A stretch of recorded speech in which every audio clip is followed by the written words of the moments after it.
Hello YouTube and welcome back to Fire Gaming Project. So just like the last 2 days, I will be doing a resin spend and daily chat with anyone who's willing to interact with me. And yeah, that's all I'm doing basically.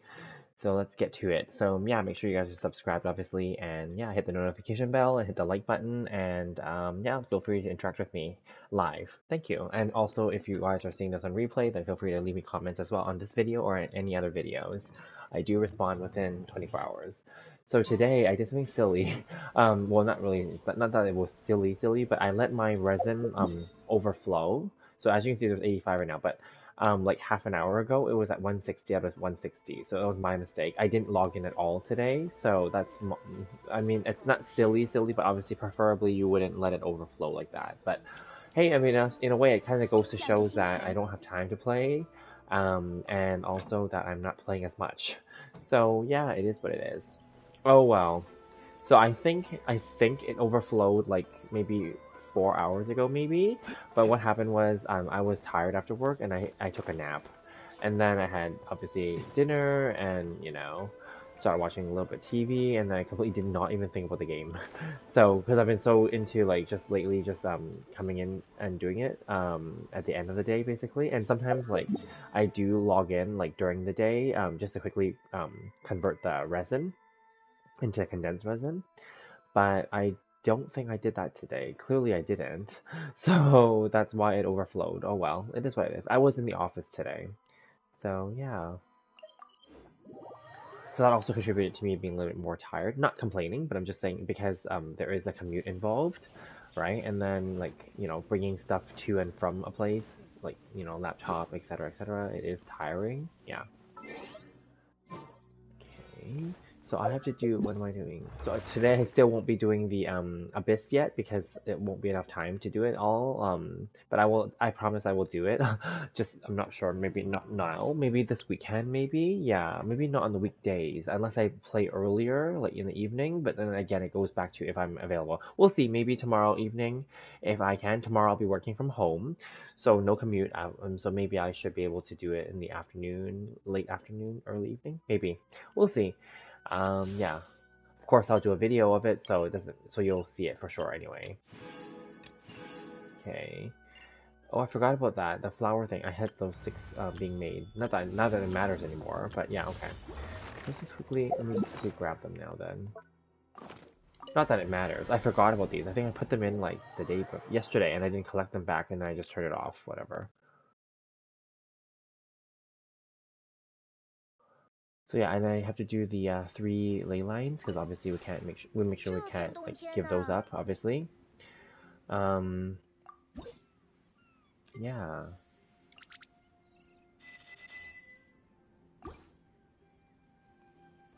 Alrighty. Okay. Well.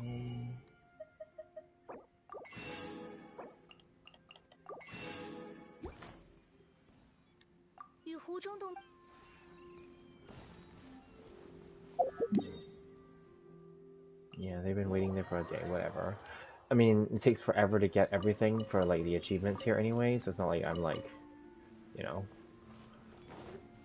dying to whatever, right? It's fine, whatever. Let's just go and okay. So I'll just plant whatever these ones. Yeah, because I did 2 here. Whatever. Whatever. Okay. It's fine.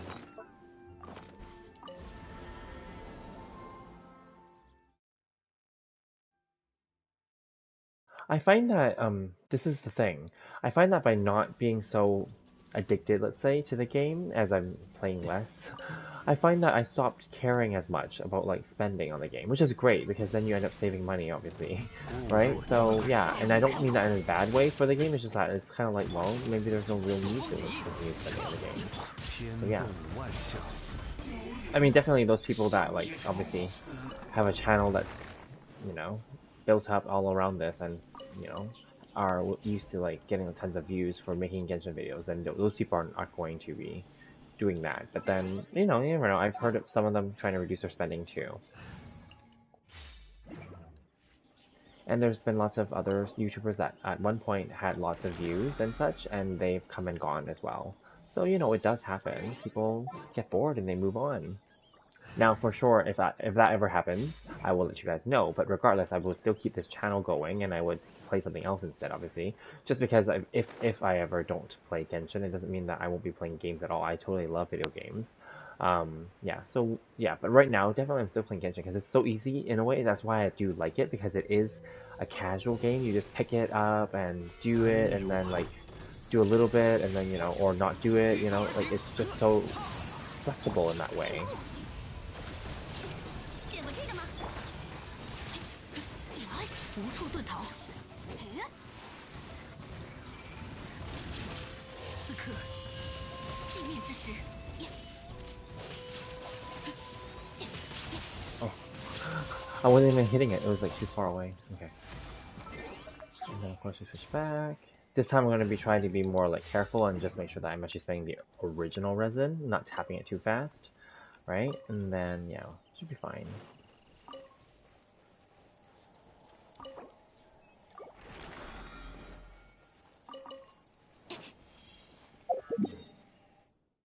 Perfect. And then only one more, and then I should have like 20 left over, I think. And because of that 20, then I can do it again right after the server resets in about less than half an hour from now, and then I'll just do one of them, and then, yeah. So I shouldn't have converted, so I had was 160 out of 160, right? I shouldn't have converted all of it then. I should have just converted like 40, and then I would have had enough to just finish it all off, and then tomorrow I wouldn't have to worry about this. But then it's okay, just 2 more for tomorrow, whatever. Or yeah, if I had like redeemed some during the day, then I would have had actually a little bit more left over. Okay, I'm just making sure that I got all the little ores things here.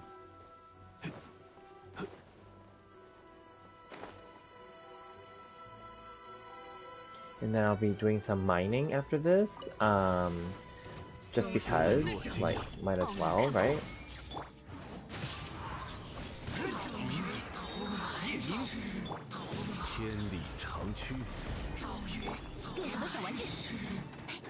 No, that's not the one. I don't know where's the final one. Oh, it's there. It's done already.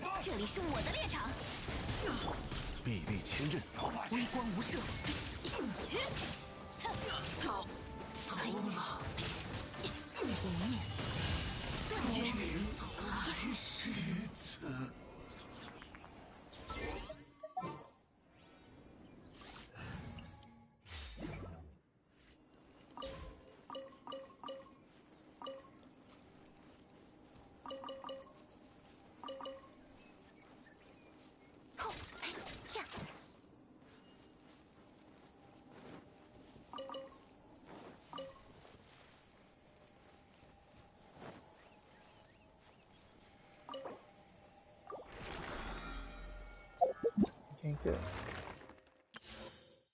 Yeah, all these are done except for the Abyss, of course. Wow, who knows Banner's gonna end very soon? Oh, well, in 5 more days. Yeah, after the weekend, usually. Okay. Alright, so that part is done. So then now, I can just go and farm crap. Because I'm definitely gonna be out of ore today. So I'm just gonna go and we'll just do this route here. I'm only gonna come here for the purpose of getting the ores. Yeah.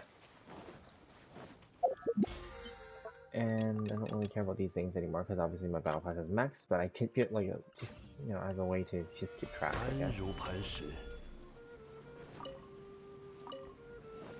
Cools. Since no one's really in the chat right now, that's why you don't hear me that I'm not really saying much, which is fine. I mean, because this is just me like grinding anyway. But I just feel like if people are like willing to chat, then of course that's more enjoyable for me too, right? But otherwise I would just be grinding anyway. So that's why and then plus I commit to making at least 1 video a day, right? So this is my commitment to doing that. But then yeah, like if there's no theme for this video, technically it's just me like talking, right? So yeah. Yeah, like I said, I went to the office today. Today we did employee photos with a professional photographer who came. I don't think that well, I think that she did a good job, obviously, and she was really nice. But I don't think I'm not gonna say that I'm happy with my photo, but I don't think my hair and all that was like looking good today. anyway, that's just me. But I'm sure they'll do their magic and that will look good in the end. And they were super nice. Like they let us take it a few times and then they let us see and then like if we like it or not and then we went from there. So it's fine. It is what it is. I maybe it's just me being hard on myself, but obviously I can't just spend all day like trying to fix my hair either, right? So like I mean, I my hair at least stayed in place. Like I sprayed it and I gelled it and all that stuff, right? But then I don't know, like it just could have looked better. I think that's all. Like it was volumed and styled, yes. But I think that I wanted to make it a little bit more like stylish. But I didn't have the time, obviously, in the morning. I woke up a little bit earlier just to get ready for the photo shoot, so to speak. But yeah, it's fine. I'm okay with it. I'm just being a little bit hard on myself. You know how we're more like critical of ourselves. If for those of you or those of us who care a little bit more about certain things, right? So, yeah, it's all good. It'll be fine. I'm obviously fine with it. Yeah.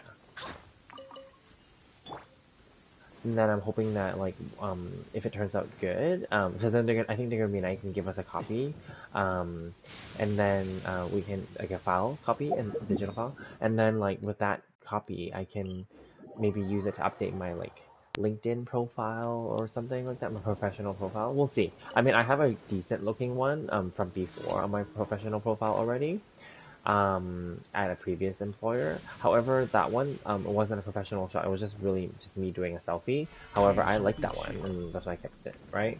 However, the only problem with that one is that I didn't have a good background for that one. So my background for that one is actually at the place that I worked. It wasn't a white background. Let's put it that way. Like, and there's also art on the background, like a picture frame. So I tried to cut out that stuff as much as possible, and I didn't like Photoshop it or anything like that. But yeah, it's not like it's not a white background. I was just saying, it just looks better when it's a white background, in my opinion, when it comes to those professional shots. Yeah, but that's just me being nitpicky because my expression and my look that day from that photo was good. That's just me. So that's why I kept it. So yeah, I mean, we'll see, we'll see. I'm sure that these ones will turn out well. This is with a white background and with a professional photographer. So I hope, and then they're gonna do some touch-ups, light touch-ups, to correct some lighting and colors and stuff like that, right? So I think it should be fine. Yeah. And then tomorrow is a work from home day, and then tomorrow meeting. Well, it's technically tomorrow already. It's past midnight here, so it's Thursday. So it's a work from home, so that's fine. That's why I can, if I need to, I can stay up a little later today to finish playing this. And then Friday is also a work from home day for me. Some of my colleagues are going into the office, but but that's just because they have something that they specifically have to do in the office, whereas I don't have something that I need to do in the office. I will definitely still work, but like I don't have to be there to do it. That's what I'm trying to say. So I will choose in this case to not go to the office on Friday. It'll save me the commute time and the effort to even pack a lunch, and also to like get more ready. Let's say like where you have to actually like change and like get out of the house, etc. So I'll just work from home on Friday. Yeah, I'm committed to obviously a hybrid style work environment. However, I don't. But then because I'm committing to a hybrid, I'm not committing to going like every day. Like that's not my goal either, right? I would like to maintain that hybrid approach. Yeah,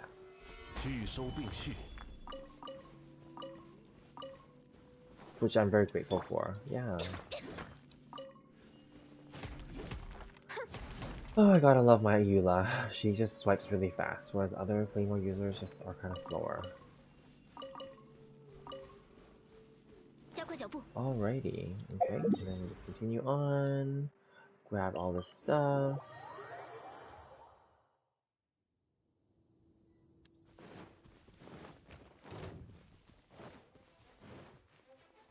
Alrighty, cool. And then hopefully the weather remains nice. I mean, the first day of this week was really soaking wet. That was the day, I don't know if I mentioned it the other day on my gameplay chat I went to. I think I did mention it. Anyway, on Monday I went to work and my boss was super sweet and she told me that she wasn't coming in and that I didn't have to go in because it was really stormy and rainy and windy. But anyway, I went in, and then I didn't notice it until afterward that she texted me on work phone because I wasn't used to it. And then Then we had a meeting, a Zoom meeting, and then in the Zoom meeting, obviously, then I knew that she wasn't coming in, obviously. And then she's like, "Did you get my text?" I'm like, "No, I didn't know." And then yeah, and then she said, "Yeah, you could have just stayed home today because no one else was coming to the office." I'm like, "Oh." And then anyway, so I returned home at lunchtime that day, and that was fine. And then I just continued working from home for the rest of that afternoon. But in that case, then yeah, obviously, from that point forward, I now have the habit of checking the work phone every morning just in case. Yeah. But overall, it's fine. I don't mind it, but I'm just saying because I feel like I already went to the office that day. Obviously, I did, right? And then I went in today. I feel like I've done my hybrid for the week, so then the rest I can do from home. I think for the remainder of the week. Yeah.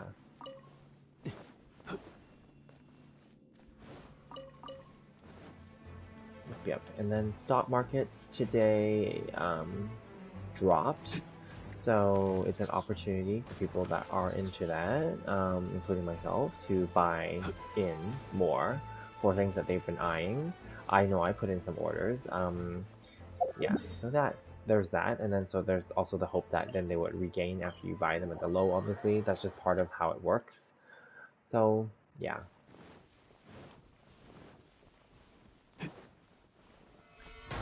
What else? What else?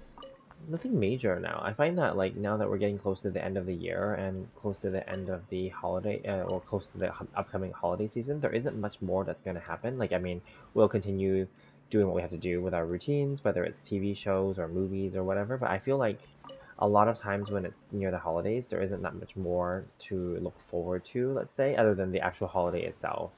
Right? It's really kind of like a winding down. Yeah, and then the cool thing is like we're planning our Christmas party for the office. Um, yeah, it'll be fun.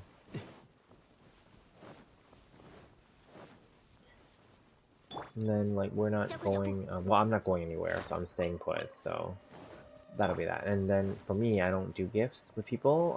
I'm not against doing them. If there was a plan to do gifts, then I'll do them. But I don't normally buy gifts from people, and people don't normally buy me gifts unless we're planning to do like a gift exchange or something like that's a planned event. If there's no event in place, I don't do it even for my family or my friends. Um, so and then they know that about me too, and then they don't do it either usually. So I guess we're all kind of in that similar. I guess when you get to a certain age, you stop really caring so much. Yeah. Because honestly, if I wanted something, I would just buy it. I don't have to wait for the holidays for someone to give it to me, right? If I needed it, I would just buy it myself, right? So usually, and I'm not really a big shopper anymore, so yeah. And there's nothing that I really like have to have either.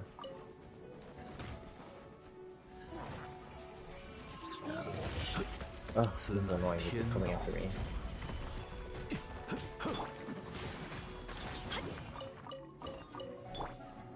Oh, there's one more here. Okay, cool. I wish that the double ley line event and double talent event is like every patch. It's basic as we now know. It's every other patch, right? So pretty much. So I'd rather it be like every patch, and I'd rather it be just something that you can just get automatically. Like it shouldn't be like an event, if that makes sense. It should be like an automatic thing that happens, like for example, in the last week of every patch. You know? Yeah. Because we all need resources, you know? Especially to like save up those resources for the next patch, is my thinking. And then the other news, oh, I saw MiHoYo tweeted out today that they're gonna have a Twitch event to get the KFC so-called, aka KFC wing gliders. However, you have to subscribe to official or partnered, I guess, Twitch accounts with MiHoYo and buy subscriptions with them in order to get a redemption code and then get those wing gliders and like some Mora, like 30k Mora, and a bunch of like food items. So then I'm like, that's not worth it. And then like, I think to subscribe, and you have to subscribe for I think 2 months or something like that, right? So I think the example they gave online is like $5. So 2 months would be $10 then, right? Is that what it is, or is it $5 like forever? I don't know. But then like, I have a Twitch account myself, but even then I wouldn't be like, oh yeah, I'm gonna go and subscribe to other people just so I can get like wind gliders. That's silly. I'm not gonna do that. Yes, and then people are upset about it. So that's currently the drama right now. Some people are upset saying that in China that people got it. But they didn't get it for free either, you know. In China, it's called the KFC wing glider or wind glider set because you had to go to KFC line up during the event period. That was earlier this year during the Li Yue Lantern Light Festival around Chinese New Year, kind of, or right before or after it. And then you're supposed to like buy a bucket of chicken, like KFC chicken, obviously, and then and as part of that promotion, that combination, you get a redemption code in the game to get those wind gliders. So then, like, so people are kind of saying, like, why do we have to pay for Twitch? Well, I mean, in a way, MiHoYo was always going to ask you to pay for it in some way or another. That's one thing to think of. That's one way of thinking about it. However, it's like, yeah, but then why do we have to, like, I mean, it's great to, like, promote it that way to, like, help us support, I guess, some Twitch content creators. But it's like, but then why would we want to if we weren't already subscribed to them already or following those people already? Like, it's a good way to help, like, smaller, I guess, support, Twitch channels, I guess. I mean, I do have a Twitch channel too, but it's not like I'm going to be like, oh, go make sure that you guys subscribe to me and pay for it, and then so you can get the wing gliders. No, I don't think it's worth it, so don't do it. Yeah. Plus, I only go to Twitch like once a week, so. And now I've been doing these gameplays here instead, right? So then, like, maybe, yeah, I don't know. I'll still commit to doing something on Twitch once a week, but I don't know that. I don't know that I'm gonna. We'll see, because I don't really have any really real followers. I have a few only there, but I don't really have like a real that's why I don't go there as much because I can't figure it out how it works there. I think that on Twitch they're different than YouTube. They don't have like they have an algorithm too, yes, but I think theirs is more based on their paid subscriptions as well as like gifting subs and stuff like that. I don't know how it really works. And then stuff like you have to like do lots of like streams, basically long streams, like for hours. There are people that make lots of money of doing it, which is great. Like they Twitch stream for like what 4, 5, 6, 7, 8 hours a day sometimes, playing the same game or a variety of games, right? And then I'm like, wow, that's.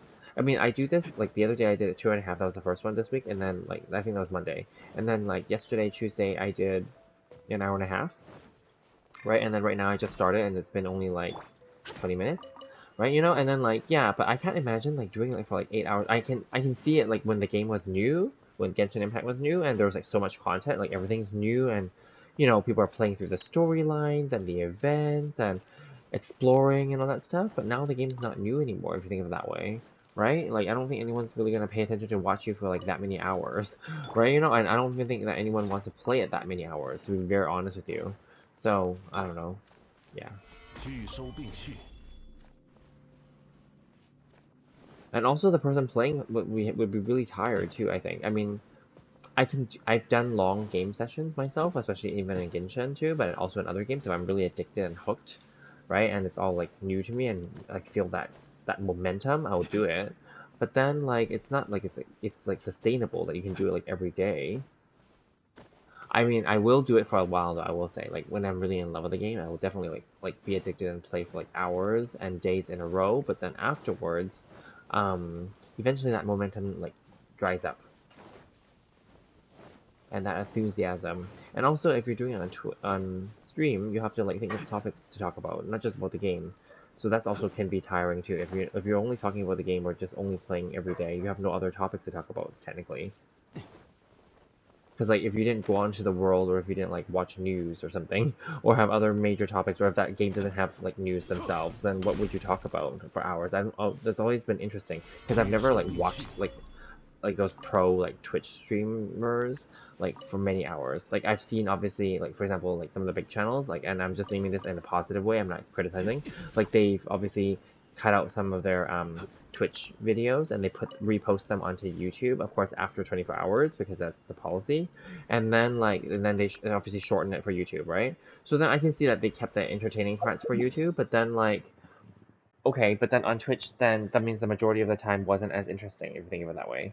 Therefore, like, is it really worth it to do it? Of course it is for them because they're making lots of money, right? So yeah, it's always interesting to figure these things out.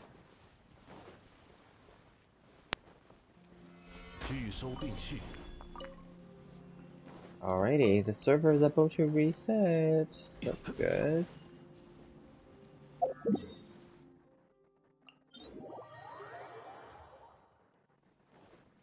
As you can see, it gets boring fast when you have to grind the same thing over and over. That's why I also said in some of my earlier videos too that Mystic Ore is like the most annoying to grind.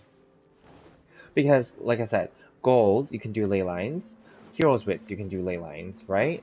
So like, but mystic ore is free, but you have to actually like go and get this stuff. Same with the artifacts. Like the artifacts eventually becomes not like such a chore, so to speak, because at least you gain from it. Because artifacts, if you're trying to level up your artifacts, then yeah, it's worth it, right? But then like no, technically those artifacts that you get, they're all like 1 star and 2 star only, and the time it takes to like get them all to max out like so that they don't appear anymore for the day, it's time consuming, you know. It can be like up to like an hour long, which is fine if you have the time, right? But then like if you just go and like do artifact runs in the domains, because you'll get like 3, 4, and 5 star artifacts, those are better for fodder anyway, you know what I mean? So like yeah, it's like a risk reward, let's say. Like free is free, however like it's more time consuming to do the free one, is what I'm saying.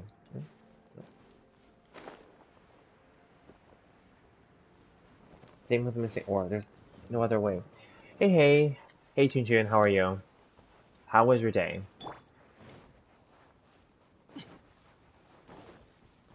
该出发了。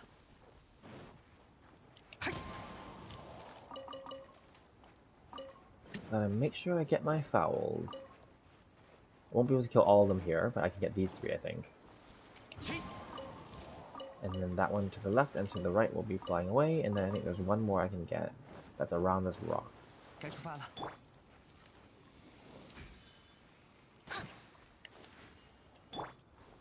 I'm good. Okay, that's good. Yeah, I'm good too. I'm just tired. So I was just saying earlier, when I started this video, that I let my resin max out and I forgot about it today. I let it be sitting at 160 out of 160, which is like either my first time having that happen, or maybe I may have made that mistake in my early game, but like I've never let that happen ever again. But I guess it also goes to show that I was busy or tired, which was true. I came home from work, and then I basically took a nap, and then I forgot all about this, and I didn't think about it until like right before doing this stream. So yeah. Oh wow. You're still, oh right, true, because you're ahead. You're in Asia, I believe, right? So like for you, it's like the afternoon, right? I'm really salty now, not gonna lie. My cousin got staphyloma and Amos flu yesterday. I was the one who pulled his staphyloma. Aww. Well, that's all I can say. You gave him your luck.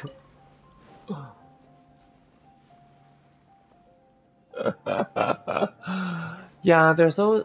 They should just make it so that you can like have like 200 out of 200 resin, or like I don't know, like 250 or something. Something that's more reasonable, because not everyone's gonna have to log in every day, you know. Like it becomes, because eventually, because the game is kind of getting boring now, to be very honest. So then it's like eventually people are gonna forget, and that's just what's gonna happen. Now, of course, I normally do log in even like while I'm at work sometimes, like on a break or something. Like if I can do it, but then normally if I can, but if I don't, then I don't, right? And then I come home and I do it right away, because then I'm not at the max yet, and then it's fine. But I didn't do it today, so whatever. He didn't even play that much, and it was early. Do you know what I think? The people that don't play that much, I feel like the pity system, or the luck, the gotcha luck, is more on their side, because I have a sibling. Well, I'll just say it. I have a sister, or I have more than one, but anyway, one of my sisters, she plays this game very, like, she doesn't play this game at all anymore. She started me on this game, but then like she stopped playing way before. Also she has a busy job. So then like she recently like joined back in. She really likes Child, so then like she, for his banner, she went back in. And then do you know what she got? She got basically to C6 without paying money, because she had all these gems accumulated, that she wasn't using, obviously, because she wasn't playing. And then she freaking like pulled like a 10 pole, and she got like 2 childs back to back on like a 10 pole. And then like I think previously she already had him to like C4 herself, but she didn't have to pay that much for the C4 either, apparently, because she won the freaking like 50/50s every time. So then like yeah, and then I was like really, I'm not salty obviously because it's my sister, but then like I'm just like damn her luck. But then I think that's because she doesn't play that much. So I feel like the game in a way knows when you don't play that much, they wanna attract you to play by giving you what you want. That's what it is.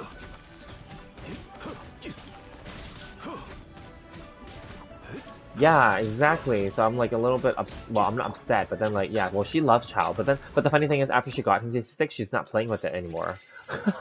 She's like, oh well. I'm like, okay, well good for you then. So I don't know, whatever.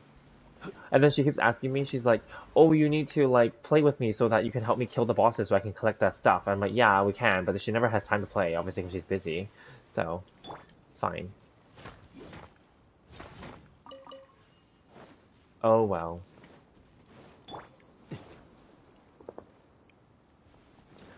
So I feel like the game, in a way, is rigged to obviously maximize profits and sales and attract players. So yes, people, that's why I'll be honest, I was pretty lucky too. Like when I first started this game, on my Noel banner, I got Jin. Literally, for free. And then obviously when you're first a new player, you get those free gems like in your mailbox, right? And then you also like get a lot more like early, right? And then like I got like Klee like right away, you know, and then on Child's Banner I got him right away too. And then there afterward it's not going to be as easy obviously, right? But then like in the very beginning I think that they do it on purpose so that you can get whichever characters that you want fast and easy, especially if you don't play that much. And then they want to attract you and kind of get you addicted to like, you know, pulling so that they can then make money from you, right? I think that's their strategy too.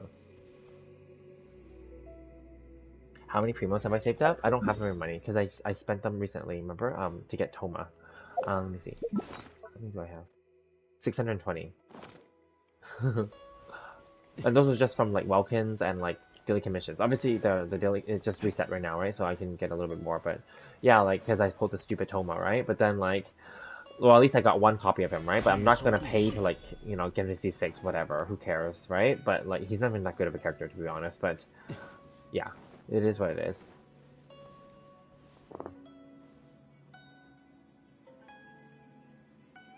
Farm artifacts for him. I don't know. I don't even have time to do it for myself. Well, like you said, he doesn't play, so like, I don't think he cares even if he's underpowered, right? My sister's account is underpowered too, and she doesn't care, right? Because she's like, well, whatever. When eventually, if she has more time, she can like grind it out if she has to, right? I mean, exactly. So it's like the game's not gonna go anywhere, right? So like, think of it that way. Like, why do we have to do the work for them?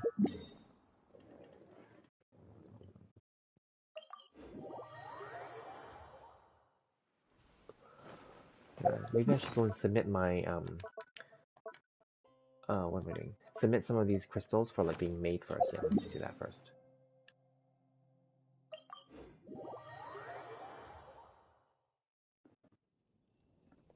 Oh, if I wanted to do it? Yeah. Well, thank you. No, probably not, because I don't even have time to do things on my own account. That's why I don't start multiple accounts either, yeah. But thank you.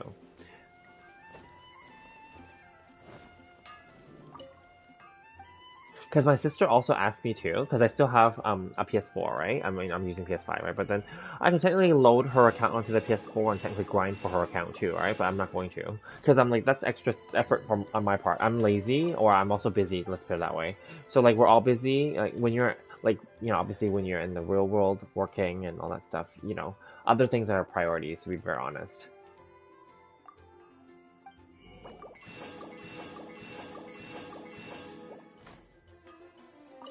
So then, in a way, that is good that this game is a mobile game technically, and is good that it is super casual. You can just jump in or out. They also give you that returning player bonus, right? So she did return, but she didn't collect. See, she didn't even collect all those daily because it was like 2 weeks worth of rewards, right? She didn't even collect them all. She didn't care. So I'm like, no, you should just log in every day and get them because you have to like you can only get that returning player bonus once every 90 days. Now, of course, that's not like worth it. It's better to just log in every day instead, right? But she doesn't even have time to like log in and like play the do the commissions every day. So I can totally see her not really caring, obviously, and that's fine. I'm sure eventually everyone's player's journey is going to end up that way when they get bored of the game. Right? So, yeah, that's just what it's going to be. Okay. Oh, right. So I'm going to go to Liyue and buy out the artifacts as well. Kill these birds as well quickly. Hmm. For which character am I building right now? I'm not building anybody. Oh, maybe like Eula. I was trying to get her talent But I can't anyway. I don't have any more Azdaha pieces. I have to wait till like next week. Yeah. So really, I'm not really doing that. And then, oh, hey LD, how are you? I missed your live stream yesterday. Glad I've caught you now. I'm just listening in and doing my dailies. No worries. Like yesterday, it wasn't really that big of a deal. Like I mean, it was still fun. Of course, people came on, but don't worry. It's not like I have like. Don't worry. You can obviously do you. You do you. Yeah. It's.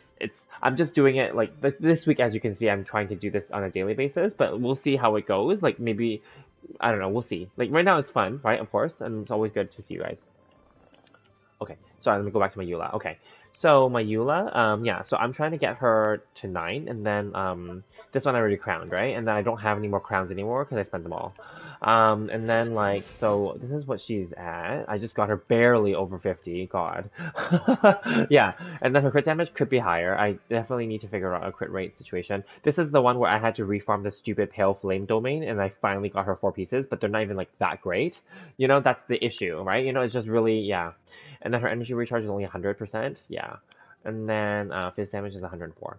And then weapon, I have her Broken Pines, of course. So in that sense, that's why I know I'm definitely skipping all the remaining banners coming up because I'm skipping Albedo, her, and the weapon banner because we know for sure the weapon banner is going to be Summit Shaper Sword for Albedo, and Song of Broken Pines is the second one for her, obviously. That duh, right? You know? So I'm definitely skipping all 3 of those banners, so I'm good for spending then. I don't need to like waste any money, real money, so I can save up more free primos, I guess, from the events for Ito and Goro's banner. Because it would be interesting just to at least try to pull for 1 copy of him, and maybe 1 copy of Goro if I can. Artifacts, I got her the 4 sets, thank God. But it's not the best, but it's a 4 set, yeah. So I tried to pick all the ones that have like crit on them. Um, yeah, it's not the best. Like, because you can never control what you get in the substats part, right? And then this is just whatever physical damage one I had that had something had crit on there, and see, it's not even that good. It's just like attack and like flat attack, you know? Like they're not even that great to be honest with you, but it's just whatever I have, right? And I'm not gonna go and redo them over and over. See, this isn't even that great. Like the substats are not even that great. So, yeah, like this one I can probably maybe if I have a better physical damage. I'm curious. Mm, no, I need her to have high. It would have to have higher crit rate, like basically like 10% or higher. Otherwise, it's not worth it. See, and then I don't want to see these ones are low, and I didn't build them yet. So I don't want. Yeah, then you'd have to build them. Yeah, and then what else? What else is there? Yeah, so artifacts, constellation. She's only C1, which is why also I can skip her banner then. And then talent wise, yeah, this is like 10 and like 9 and 8. I already talked about that. Yeah. So yeah, you have 63 to 11 and weapon. That's pretty good. Yeah, see? It's always based on luck, of course, and RNG. Um, yeah, Song of Broken Pines is cool, but it's not like you have to have it, because she'll do fine with any other Claymore as well. Exactly. Yeah, all good, all good. Yeah, and then the other character I would build, I guess, after, because then I have no more characters to build if I'm running out. In terms of like the favorite ones, obviously there are ones that are not going to be favorite, and we're not going to build them. Let's just be honest. So like my Zhongli, like I put him to 9, and then this is technically 9 plus 3, and then this is 10, right? I think he's good. I'm focusing only on talents lately. I'm not even doing artifacts. With the exception of Toma, because like he's a new character, so I have to build up his artifacts. But anyone else already has like a set of artifacts. So I need to get her to 9 here. That's my main focus. He already double crowned him, so this is 9 already, so we're good. We're skipping her. She's gonna stay at 666 forever. I'm skipping him. I got her to 9, and this is crowned. Yeah. I think I'll have to do Ganyu afterward. I'm gonna get her this one to 9 and this one to 9, so that's something to do. Ayaka, I did her right before, so 9, and this is 10. So, and then of course Raiden Shogun is my double crown, and then this one is 9. I might give her the third crown, I don't know. I don't know, because now moving forward, we're only gonna get 1 crown per patch, right? So then, like, I only have 1 more crown to look forward to in 2.3. So there's so many characters left, right? I don't know, whatever. Mona I'm skipping. Child, I gave him 2 crowns already, as I did it. Yeah, and then this is 9 because he gives himself 1 level here. So I'm just leaving that, and we don't even use his normal attack here because his normal attack for this one is the one that has all the damage. And then Yoimi, I gave her the crown because I love her. And then this one's useless to crown, so I don't crown this one. So 9. And then if I wanted to, I might make this one 9, but it's useless too. So I don't know. Yeah. And then like Hu Tao is like crowned here, and then this one's not crowned because this just buffs this one, so 9 here, and then this is 9 as well. So yeah. And then I will maybe work on Klee in the future. I'll just bring these to 9. That's probably all I'll do. And then Bennett, I'll probably bring this one to 9 plus 3, so 12 here. And then Shangling is fine with this, like because we don't use her normal attack, so I didn't even need to bring it to 7, but whatever. Yeah. So you know, in a nutshell, that's pretty much. Oh, Ayaka build? Okay. Let's see, Ayaka. Yeah, so here we go. So her crit rate's low because she's the 4-piece blizzard, and then I do always pair her with another cryo character, so she'll get the plus 20 and then maybe another 20 if there's a water character for freeze, right? So it should be okay. Crit damage 237, energy 147, cryo 61, yeah. Weapon I did give her the Mist Splitter. Artifacts, I gave her the Blizzard Strayer, and then, yeah, that's what it is. I don't think that they're that great either. They're like kind of, they're balanced, I think. Some of them are balanced. Yeah. I think a lot of them leaned towards crit damage. I mean, I could also make her self-sufficient and make her have crit rate instead, but I don't know. I don't want to rebuild right now. I don't really care. Because rebuilding takes time too, you know, and resources. So, right now she's fine. Yeah. Yeah, and then Constellation, she's C0. And then, yeah, Talents I already talked about, so, yeah.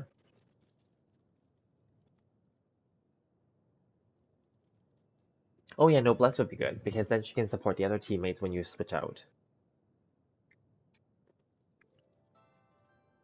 Yeah, for sure. And then like as I've done in my last few Abyss runs, for the final floor, I guess she pairs out really well with Child, because you just need to freeze those damn Sentinel things really quickly and then smash them as fast as you can, because they're gonna split up and then you have to like chase them and then it wastes time. Yeah.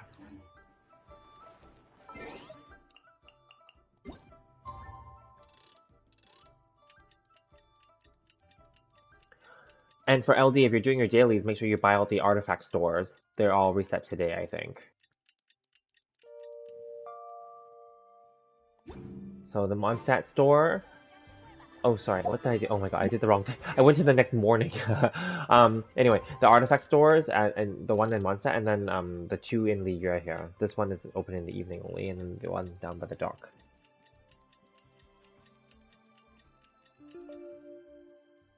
Oh wow, LD, you're a whale now? Nice. All good. Oh, Lucifer, hey, how's it going? 0 Hour, it's made in Bangladesh. It's like Rainbow Six. It is available on Steam only for $9. By the way, love from Bangladesh. Oh, thank you so much. Yeah, yes. Are you Lucifer, are you also planning to like poll for like any of the upcoming new characters or rerun banners in 2.3?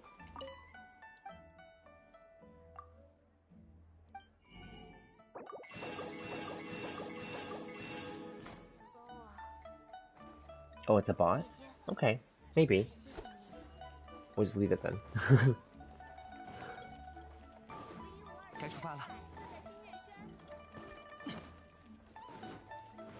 So I don't have any C6 5-star characters, but yeah, but my Jean is now C5 from just because she's one of my first characters from the beginning, right? So obviously, eventually, when you lose the 50-50 enough, and when you use all your acquaint fates and pull on the standard banner, eventually you'll get those standard 5-star characters up eventually.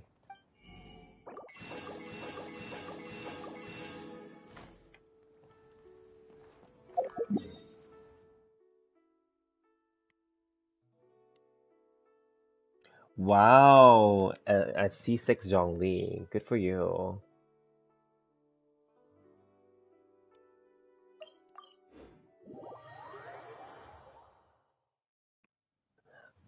Well, you never know. Maybe Kazuha will become part of the standard banner, or maybe he'll become like, because you know how eventually they're gonna have so many characters that they're gonna have to do something to redo the banner system again, right? Right now, obviously they're already doing 2 rerun banners, but eventually they're gonna change it again. Because I heard that, well, we can't base it exactly on Honkai Impact, but Honkai Impact has so many characters now, that they do like have their devoted like rerun banners where it's just another set of banners that just automatically has all the old rerun characters in there, and then they have these dedicated events where you can just pick a character of your choice, right? You know, from those old characters. So I don't think it's gonna take you that long. You'll eventually get your C6 Kazuha. And you know what I think they're gonna do that's gonna be very sneaky in the future? Speaking of Kazuha, from the Archon quest, you know how he was able to activate his dead friend's other vision, temporarily even, right? You know, to protect the traveler? Yeah, well, and we all know that there's delusions in this game, right? Like, look at Child, right? Well, we all know something sneaky is gonna come, maybe like another year down the road or 2 years on the road, right? Where they're gonna make it so that the characters can probably get a secondary ability with a new set of stuff that you have to level up, probably, right? That's what I think. Because if you think about it, the main traveler or our character, Aether or Lumine, every time they switch their element, you have to redo their stupid talents every time, right? Um, so then, like, I would imagine if our characters got a delusion or a second vision of a different element, right? We would have to redo them again, right? And then eventually what they're gonna do is probably break the level cap. Right now everyone's capped at 90 out of 90, right? Well, they're probably gonna break that and make it like 100 something at some point, right?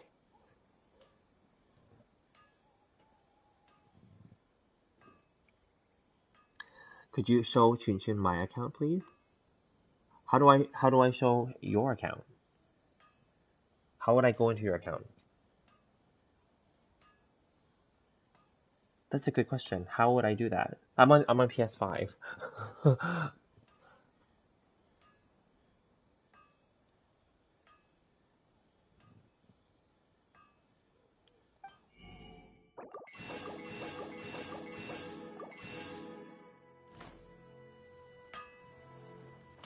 Friends list. Oh, are you on PS? Okay, hang on. Let me see. Friends list. You mean this friends list? How would I go into your account to show you, right? Like, I know you're here, yes, but then like,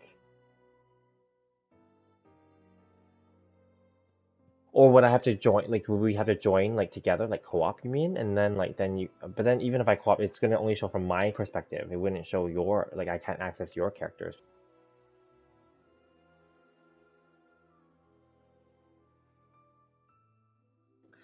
Oh, that's a good point too, Chin, but you never know. They might do something. Basically, what they're gonna do is scale all the freaking enemies up and make like a new world level, like world level 9 or something, and make it really hard, and then require you to like basically, or force you, if you think about it that way, force you to like upgrade your characters. You can see his character details. Oh, I see what you mean. Like from here. Oh, like the check information screen, like this, and then to go in like this. Oh, whoops! I pressed. Sorry. I pressed the the request thing. You can just ignore it. How do I cancel it? I can't cancel it, right? Whatever. Check information. Oh, view details. Click it like this. Oh, okay. Ah, okay, okay. Didn't know you can do that. Okay. I think you can only just see the person's characters. Okay. So then, yeah. So you got. Oh, okay, cool. So you got the Staff of Homa. Great. You got the Tenacity 4 set, which is great. Okay, so it'll show you like that. I have to click each one. Okay. So, yeah, this is a good one. You got the HP, the energy, the attack, and the attack. That's a good one. This one is crit and crit. Oh, you got some really good ones. This is also crit, crit, and HP. Yeah, that's good. This is attack, crit rate, energy, attack, defense. Okay, this one's good. It's balanced, right? And then Geo. Okay, yeah. Crit, crit, and HP. Oh, you got good pieces. Good for you. I don't need to, well, review his account. I mean, he's the whale here. He's the whale. I'm not, so like, who am I to like review his account? And then, yeah, obviously he has C6, yeah. And then talents, yeah, oh, you crowned him twice. Oh, you triple crowned him, actually. Nice. Nice. Well, so you love your Zhongli. I'm curious. Okay, so yeah, you have 999 for Hu Tao.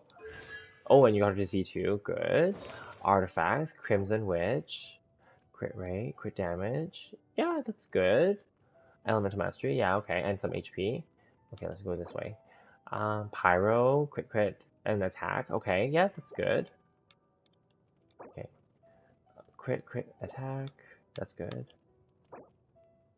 Crit. Wow, you got good ones overall. Well, the defense one, obviously here, you can't control that, but it's decent enough. At least there's HP on this one. And then the last one, yeah, crit, HP, Elemental Mastery. Pretty good. Yeah. And then weapon. Oh, I see. You gave your Staff of Homa to Zhongli, but not her. Because you like him more, obviously.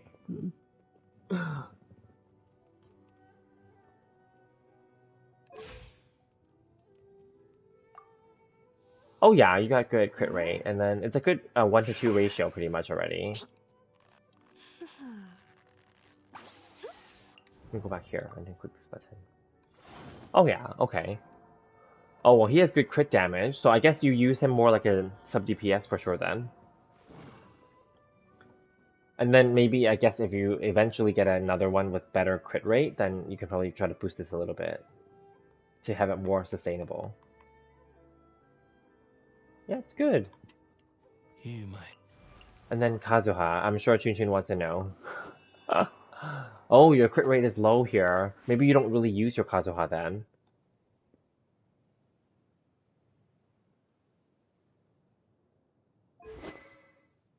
Iron Sting? Okay, yeah, that's fine. And then the 4-piece, yeah. Defense, HP. Okay, I see. So you're going the Elemental Mastery build. Okay, that's fair. Yeah, because then you don't need to care so much about the talent levels. Yeah. Okay, yeah. And I guess because of Elemental Mastery, I guess that answers the question then. Maybe that's why you also don't care about crit then, which is fair. Yeah.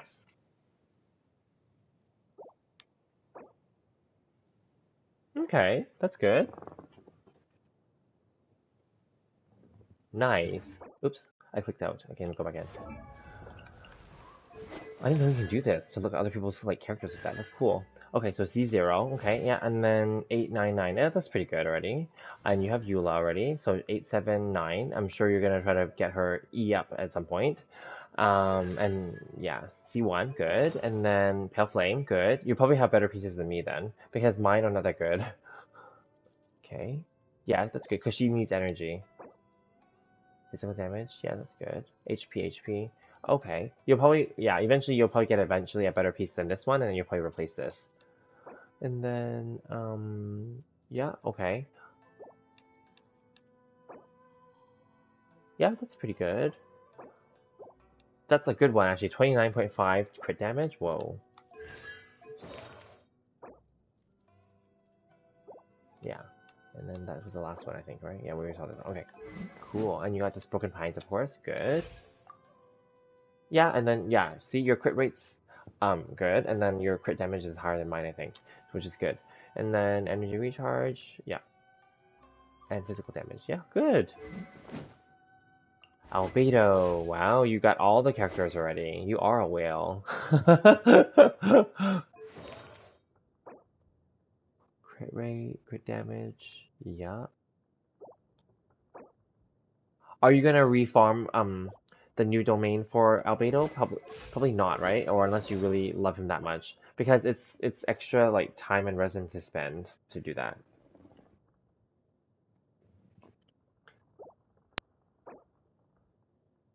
Oh yeah, that's good. It's actually really easy to build Albedo because you can just dump all the defense ones on him.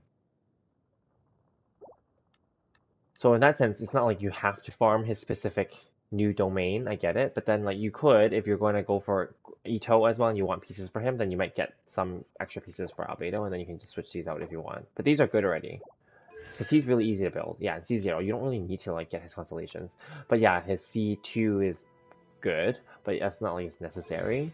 And then yeah, 6, yeah, you don't need his normal attack up at all. You would never use it. You would just need to focus on his E as a priority and then the Q as the second priority. Good. And then D-Luke 898. Okay. I don't really use my D-Luke, so my D-Luke's only 777. That's fine. Mine is I think C1 or C2 because I lost 50-50. Yeah. So similar. And then yeah, Crimson Witch is his thing, yeah, because he does imply a lot of pyro, which is yeah, he's just slow, that's all. Good.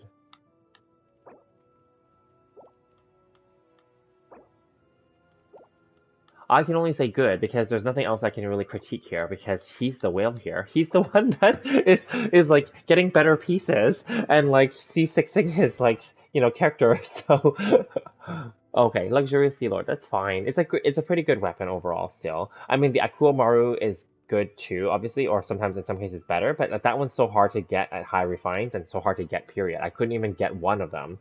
So yeah, and then I didn't even bother on the current banner because I don't need the stuff for Homa, so I'm skipping the Moon's bow obviously, and the moon or whatever, and the wave breaker's fin. I'll know that they're going to be really good too, but no, these limited weapons are in a way a scam because there's no guarantee that you'll get even one copy, and when you get one copy, it's not good enough. You technically still want to keep pulling to get them to like mid to higher refines, right? To have more sustainable damage, right? So I don't know. It's yeah. And then Jean, my girl, I love her. Yes. Okay. Yeah, the black sword is a steady, good one. Um, and then artifacts, viridescent. Yeah, viridescent is good for her, but then she doesn't swirl that much, so that's why I didn't do viridescent 4-piece for her. I just did 2, and then I think I did physical damage for her because that's just what I had early game, and I just gave that to her. But yeah, that's fine because although her dandelion field, her burst does do some swirling, but it's not as much swirling as like the other like animal characters like Venti, Kazuha, and Sucrose, right? So. But it's totally fine though. Yeah. And then like crit and energy. Okay. Crit and attack. Oops. Okay. Crit. Yes, that's good. Animo. Yes. Okay. Yeah. I mean, it's pretty solid overall. Let me go back to here. What was this? Oh yeah, you got like 100% almost, like 91% crit rate and 100% crit damage. You could probably bring up your crit damage a bit more and bring your crit rate down a little bit if you need to. Healing bonus, yeah, because she normally does. Energy recharge, good. Animo, good, yeah. And then Constellation, C2. Yeah, that's pretty good. Gone you, C1. Okay, that's good. Yeah. I think when she comes back for a rerun, I may have to get her for C1 at least. Yeah. C2 is like optional. It just gives her a second charge of her E, which is like a second taunt, really. And then, yeah. So maybe I might want to pull for Ganyu to get her to C1. But then again, I don't really use her anymore either, because she's kind of boring to play as. She's almost like the same as a one-trick pony like Venti, but she's strong. Nothing against her. She's super strong. She can kill like Storm Terror, just charge shots alone, in one cycle before Storm Terror flies away and even does his little wind thing. So I get that, but then like other than that, I don't use it for anything else, and I don't even farm like Storm Terror anymore, so I don't really have a use for her. But yes, the 4-piece Blizzard Strayer, yes, okay, that's good. Yeah, and so I switched her out to the 4-piece Wanderer set because I watched Tenha. He did another video of where he updated her build for his Ganyu. He said that like the Wanderer set is a 1.5 times bonus, right? And the Blizzard Strayer is not consistent because you have to then have to force yourself to have another cryo character so that they can get that, and then possibly a Hydra character as well in order to proc the freeze 20% crit rate, right? So then that's a good point that he brought up, and that's why I was willing to rebuild because Wanderer set pieces are so easy to come by, right? So I just switched out her Blizzard Strayer set so I can break them up and give them to other cryo characters instead, and then I gave her a 4-piece Wanderer set instead so that she would get a 1.5 bonus. Yes, and then obviously the 4-piece whatever it was bonus for being a bow user. Yeah. Ooh, Skyward Harp, that's good. I never got one of these, so I don't know. But then I got the other bows though. I got her Amos, and I got Thundering Pulse, and I got Polar Star. So whatever. At this point, even if I got Skyward Harp, who would I give it to now? So yeah. But it's good. Yeah. Cool. Okay, well that's great. Good job. Yep. Okay, so now I'm reading your comments back. Yeah, that's true. Ganyu is very strong. I don't hate her, but I just do find that she can be like a little bit boring, obviously, because you're just charge shotting with her. But that's just what she is, right? Yeah, she's not fast at killing in that sense, unless you're really good at doing your bows. Yeah, no rush though, like because if you have to redo like, because redoing like artifact sets and stuff and farming and or leveling them up, it takes resources. So you do you follow your plan and then go with it. Yeah. Exactly, yes, you guys brought the exact good points. Because I didn't see your comments until I said it all and then afterward. Yeah, exactly, because Blizzard Strayer is really hard to continually free. Exactly. So with Ayaka, it's different because I am pairing her with Child for the Abyss, so I do need the freeze, and then like so in that case at least I'll get 28%, not 40, but then yeah, because I may not pair her with another cryo character in the Abyss. Yeah. Hi Rose, how are you? Nice. Well, I went through all the characters already, so yeah, so that's good. These are the 8 characters. Nice. Good job. Oh, I'm just curious what name cards you like. Yeah, Klee's name card is so cute. Oh, that means that you do have a Klee too. That's good. So you are a whale.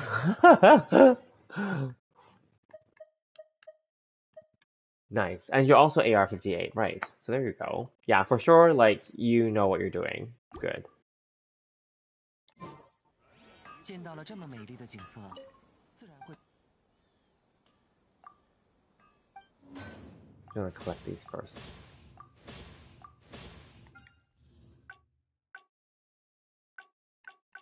Oh, I have to farm more. Okay, fine, let's just get rid of these first.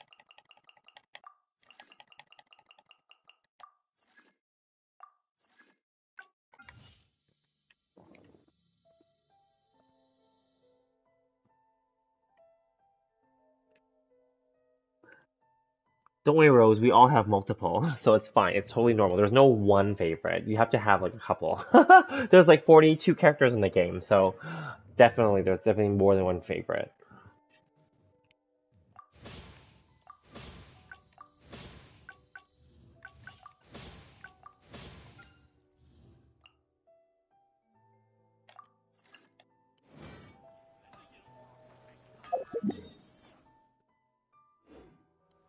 Oh, expedition reward.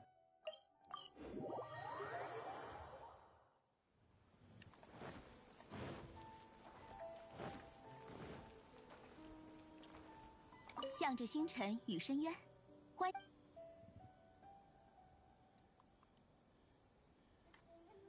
So Rose, which ones are your favorite multiples? Which ones are they?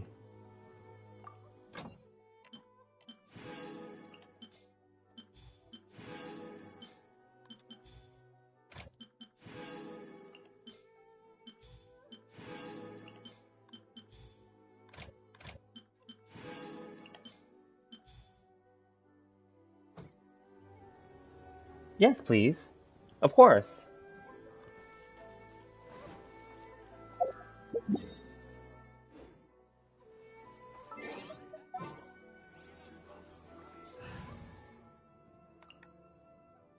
Because we were just talking about our characters right now. I was looking at LD Soja's accounts and it's showing his top 8 characters right before you joined. So we're kind of on that topic already, just in case you're wondering. Yeah, that's why. That's why they asked you right away, like, who are your favorite characters? Yeah, because like LD has quite a few favorite characters, and we all have quite a few, right? You know, so yeah.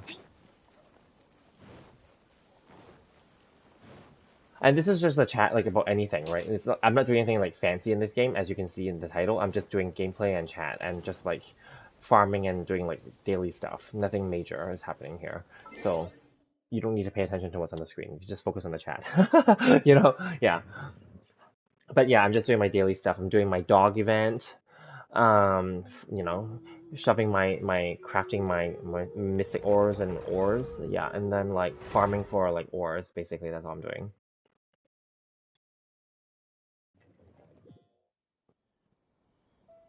Venti, Chongyun, Goro. But Goro's not out yet. But I guess you like his character design then, I'm assuming that's what you mean. And then Toma, Ether, Yanfei, and Bennett. Okay, yeah, that's good.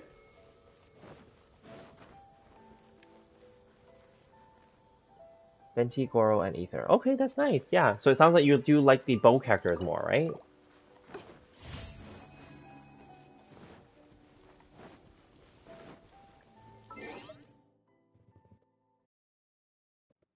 That's fine. That's good. Yeah, like Toma's good too. Yeah, he can be. And Bennett obviously is awesome. And Yanfei, yeah, it's pretty good too. I just do wish that Yanfei's multipliers were higher so that her damage could be higher, but she's still pretty solid. Like Tony Toe, like completely like smoked. I forget which boss it was with like, Yanfei. So you know, it's totally anything is possible in this game. So yeah.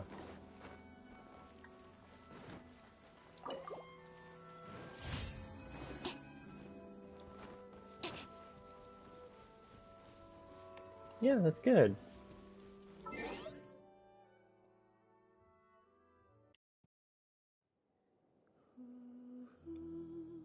Yeah, Bennett has that whole unlucky storyline, and I saw on someone else's channel those ones where they make like edited videos, right?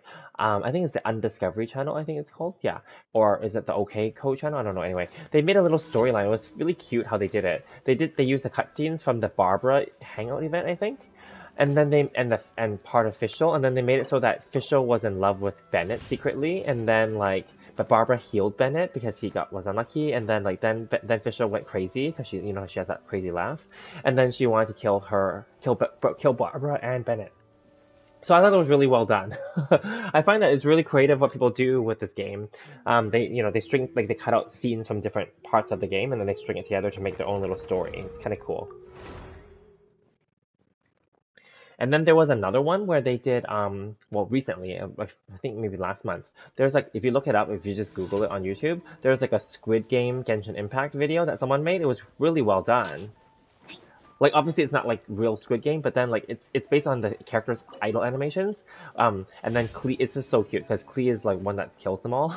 Well, she bombs them, so it's actually really well done. Yeah, people like fans are really good like making these things. I'm not that talented, and I don't even know how to do that, so I would never try. Yeah, it's a good one, right? Official and Bennett. Yeah, that video was cute. Yeah, that was a while back. That was like early game, but that video was cute. It was well done. Then someone did one that was like what was that? Hu Tao chasing Chi Chi, like trying to kill her and bury her. Yeah, some like people do these kind of like their own versions of the story, right? And it's cute. Obviously, it takes a lot of time and planning and preparation to do those kind of videos, but good for them for doing that. Yeah.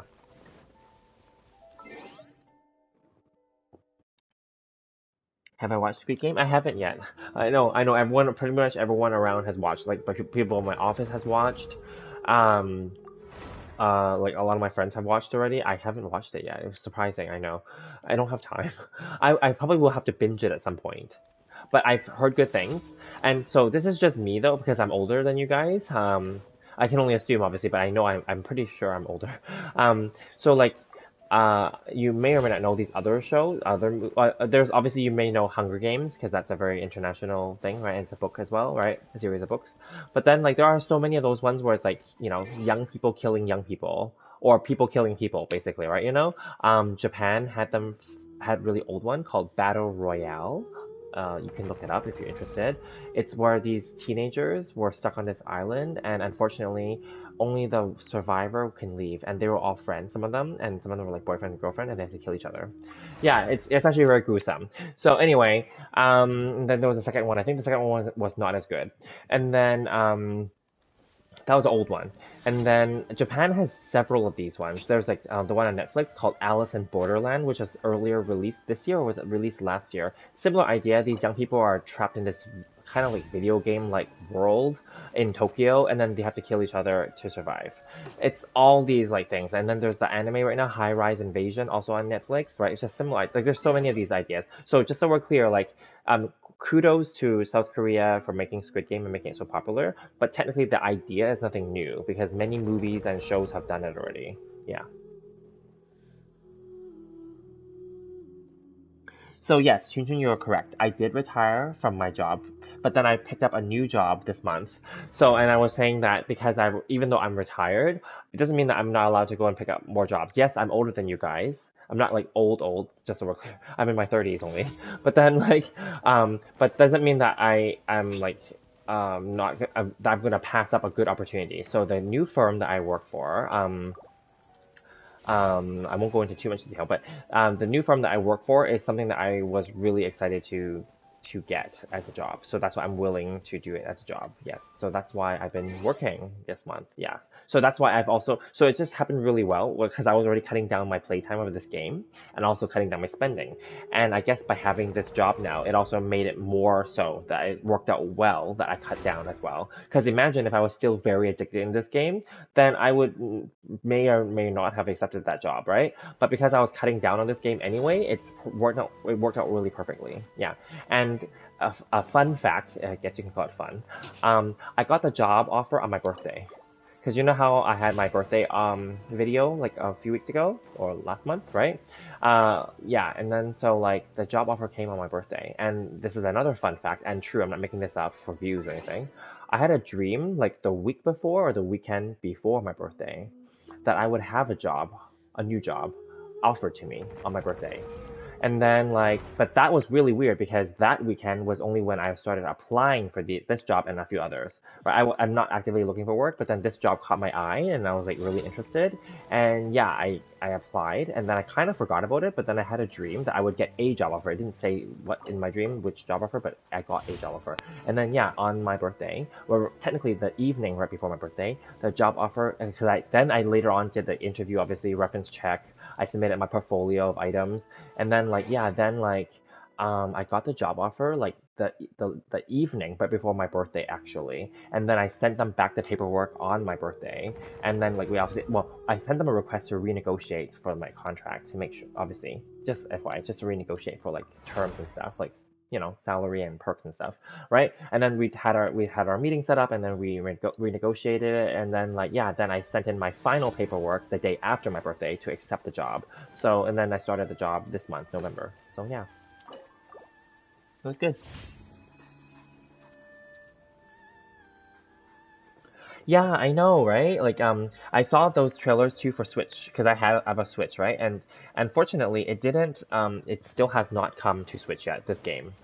I don't know if it ever will, because you know how like even people are complaining on mobile that because they keep updating obviously every patch, and then the amount of like the file size gets growing, and then some people like if they have older iPhones they can't or older phones in general they can't even play it anymore. So like I don't even know how it's gonna work on Switch because Switch is not a powerful device, let's be honest, right? It's a very convenient and fun device, yes, but it's not a powerful device. I don't know how this game and all the resources that it actually requires in terms of file size and data is going to work. Maybe that's why they can't release it on Switch yet, because they probably can't make it work yet, you know? Because on PS4, this game lags a lot already. Like when you teleport into like each city, the people and the characters in the background doesn't even load until like a few seconds later. So then like right now I'm on PS5, so PS5 is way smoother, right? So I can't even imagine how it would work on Switch.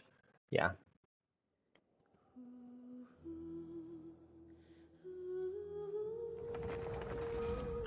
Yes, Genshin makes so many fake promises. And I was just saying earlier in the video that they did that, I don't know if you guys saw the news for Genshin, today when they tweeted out that they're going to do the KFC wind gliders. My God, like that was like almost a year later that they're giving it out to the global like servers because they had the KFC event around like Chinese New Year, which is like February or either right before or right after, like March maybe, right? And then like in the China server, right? And then people had to line up and go to the KFCs in China and then like buy a bucket of chicken and then you get a code in order to like claim those wind gliders. Yeah. So now the current promotion is you have to like support your Twitch streamers, only the ones that are officially affiliated with MiHoYo and Genshin Impact, and then you would get the redemption code. But you have to support them by subscribing and paying money. So I was saying earlier in this video that I would, even though I also am on Twitch, but I'm not like I'm very active on there. I only go on there once a week. I would not even recommend people to like do that. It's not worth it. Yeah. No, they're not free.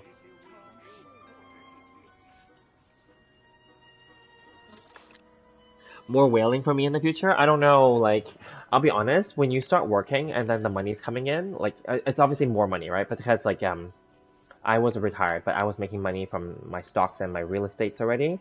But then, like, with more money coming in just from a salary as well, it's extra money, obviously, that I didn't plan for, let's say. So it's extra money that's just all going to be saved and invested. So obviously when money comes in, you would have to think carefully. Definitely I can, if I wanted to, yeah, I could probably whale on this in this account. But is there a need to? No. And it just happened perfectly because I was already ramping down my spending in this game. So then yeah, and I was not always a whale here. I would just say I was a dolphin. And it was only a dolphin for like a few patches. I wasn't like forever, like the whole time that I was been playing this game, I wasn't like doing that. So I think I'm just now going back to my earlier way of playing this game, which was more like a low spender, yeah, and casual player, yeah. Oh wow, your PS4 doesn't lag? Well, good for you. Yeah. Or is yours a PS4 Pro? Is that why? Because mine was just a basic PS4. So maybe that's the difference. Because a PS4 Pro is like in between a PS4 and a PS5. So my PS4 lagged. It actually even crashed once in a while. And then yeah, just I didn't complain, but then that was what happened. Yeah. 别闲站着了，该动身了。I know you're joking about the whaling, yeah, for sure. No, but I also thought that we would get the damn wind glider for free because they delayed it so long to give it to the global servers, right? But they didn't, so they're being cheap about it as per usual. Um, I mean, they gave us those anniversary wind gliders when they weren't planning to. Of course, that was after people were like pressuring to like not play the game and all that stuff and all that anniversary drama. I get it, but then like people were pressuring them for the KFC wind gliders a long time before that, and they still haven't like given it out for free, if that makes sense, you know? Your phone doesn't lag? Well, good for you then. Yeah. Because like, Chun would know, my phone and my original pad, it's not an iPad, it's like a different brand, were not able to support this game. Yes. So they're older, and my laptop can't support this game either. So because it's older, because in the spirit of saving money, I don't buy like new devices, every like few years. No, I don't. I only buy them if my devices, crap out and I have to replace them. So yeah. And like my laptop is decent enough that I can use it enough to like do streaming. Like right now when because I have my laptop open, I can watch you guys like type the chats. And then I have my PS5, right? And then my phone is I'm not those I don't use my phone heavily. I only use it to make calls, and I don't even get that many calls. And I only use it to check stocks and like check like online banking and stuff like that, right? I don't watch like YouTube on there. I don't use my phone otherwise for those purposes. I only use it maybe if I'm commuting, I'll use it to like listen to music. That's it. So in that way, I guess I protected its battery life a little longer. Yeah. And then my media, so I have a media pad. It's a Huawei one. I'm not promoting it. I'm not sponsored or anything. But it was given to me free from my phone company, my phone carrier, because there was a promotion that they had where it's like, sign up for something and get it for free. And all you have to do is just sign up. Actually, it was literally free. You have to go, but you have to pay like an activation fee. It was like $10. Yeah. So I'm like, okay, whatever, I'll take it. It's free. And then, so I was using that to do streams as well because then I can just open that. But right now, I've just found that using the laptop is more convenient because I can make the thumbnail as well for the video and then post it on after the video ends, right? So that's all that it is. And then I just do my thumbnails. So I was learning how to do thumbnails and I was using Canva. And then I realized that there's actually an easier way because I used to do graphic design as well. And then after I stopped doing graphic design, in one of the jobs I worked at, one of the other graphic designers taught me a really quick and dirty way, basically a really fast way to do simple graphic designs that are quick and easy. And I applied that logic to making thumbnails for YouTube. So the secret is I use PowerPoint. Yeah, because PowerPoint frames it exactly the size that you need for the thumbnail. Did not know that. So yeah.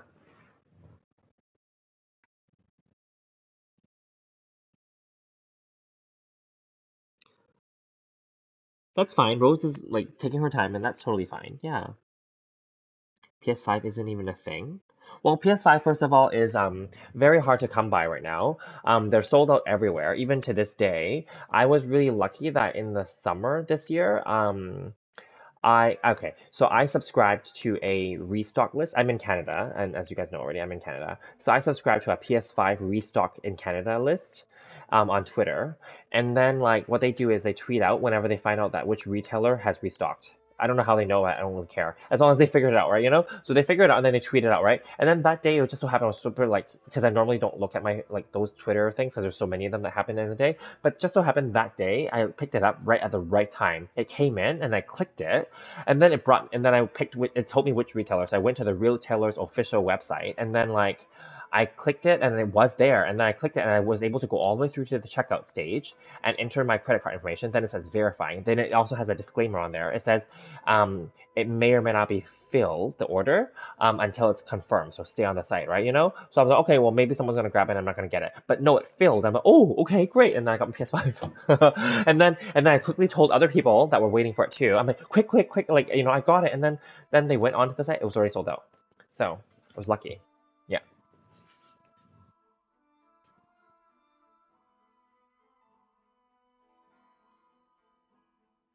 Yeah, no, didn't say she was rushing. She's totally fine. She said she's casual and average playing, which is great. Yeah.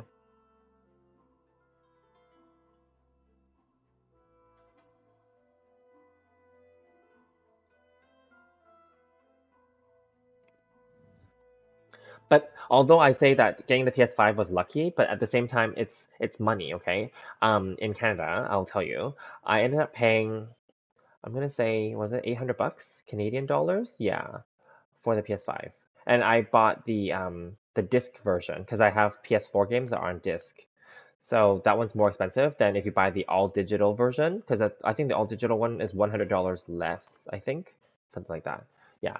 But then that would make it so that then if you have disc games for PS4 or PS5, that would make those useless then, right? Because then the digital one can't play them. That's why I had to spend the extra $100 so that I could get that one that can play them. Yeah.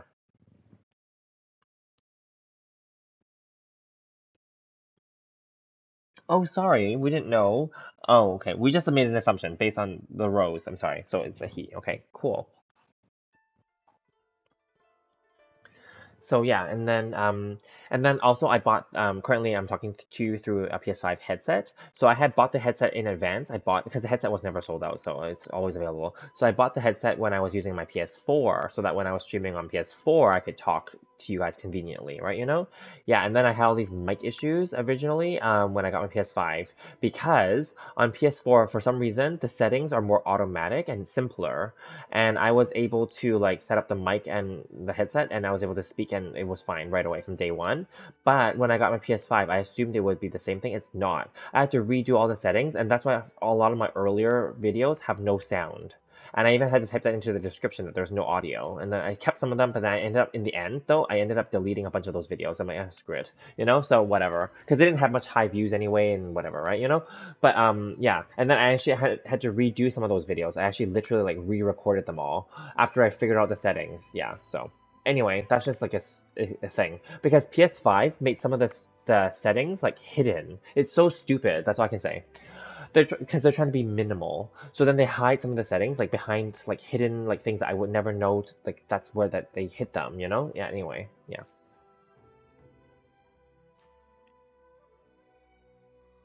PS5 costs $200 more. So PS5 would cost like $1,000 where you live then. Oh, I guess there might be like an import fee, right? No, that would there be? I don't know. Yeah, so like anyway, but for me though, although I make no money on this channel, because I'm still fairly new at this, but then like because I will be declaring my YouTube channel and my Twitch channel together as a business starting from this year onward.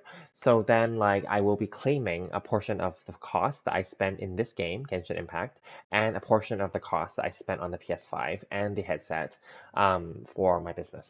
Yes. So, I mean, that will be helpful, I guess you could say, but it's not like I get the money back for it. It's just I'm claiming it, that's all. I'm declaring it, you know? Yeah.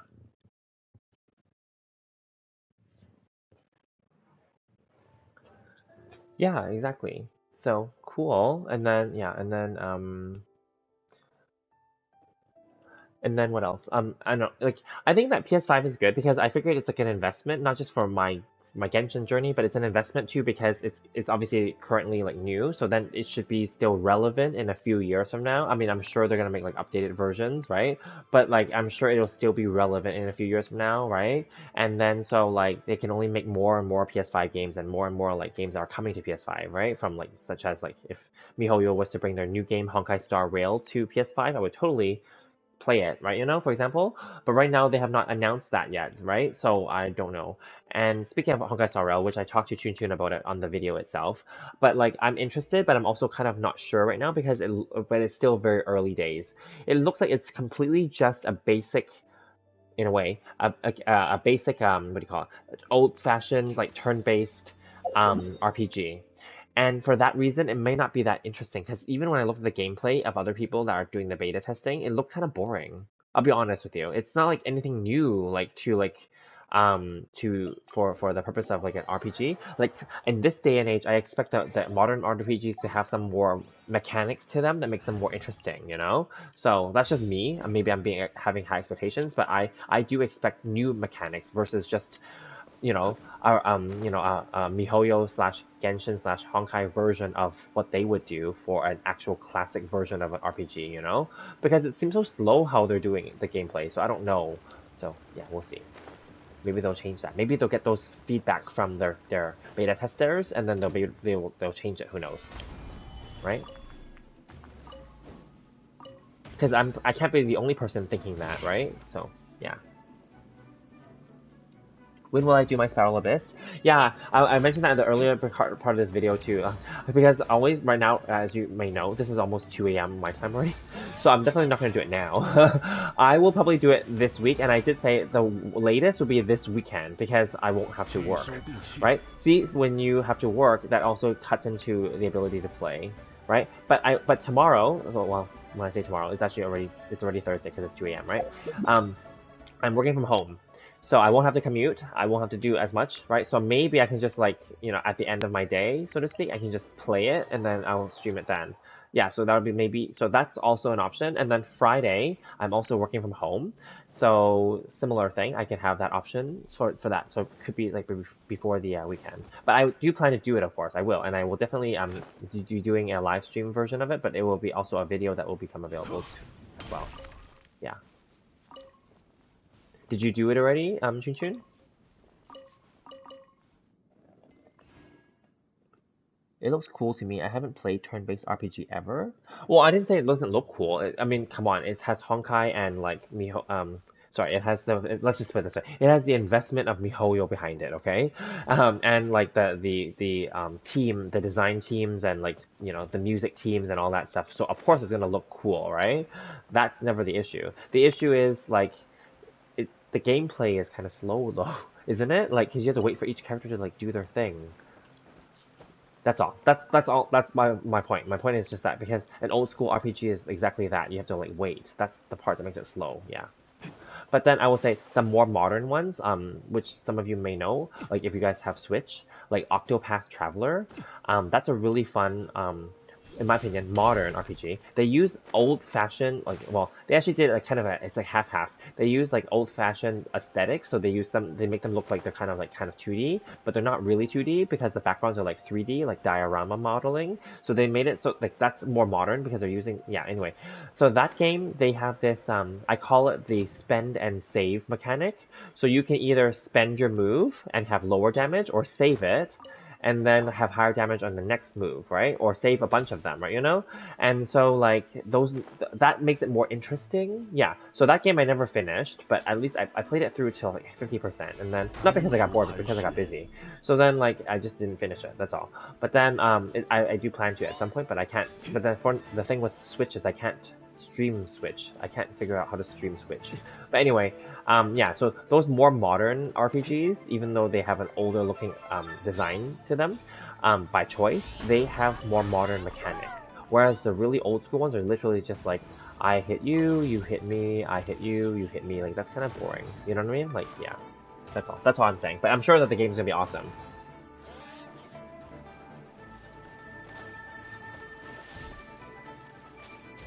Okay, what am I doing? Okay, there's no more other things here.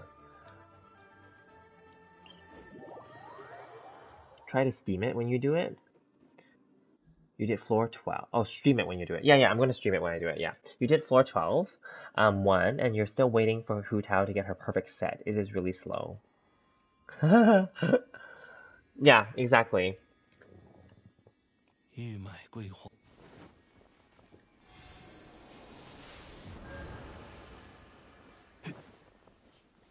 Because I think also we're going to be a little bit spoiled. Because think about it this way. If you guys are all playing Genshin Impact and you guys already know how fast-paced this game can be, right?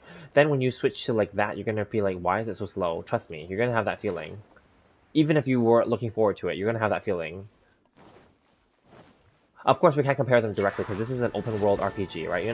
But still, like, you're gonna feel that, trust me. Because even when you watch the gameplays of other people playing, like the testing video, you'll see how slow it is. Like, you have to wait for, like, you know, you do your little attack, and then you wait for them to do their attack, and then if they have 3 people on their team, and then they go before you, then you have to wait for all 3 of them to go. So, you know what I mean? And then there's also the, some of the characters, as you saw, they don't all attack. Some of them are just buffing characters, or, like, you know, debuffing characters, right? And then you have to, like, apply those things. Yeah, like, then it's like, okay, well, that doesn't kill the enemy. That just, like, buffs or debuffs, right? You know? So, yeah.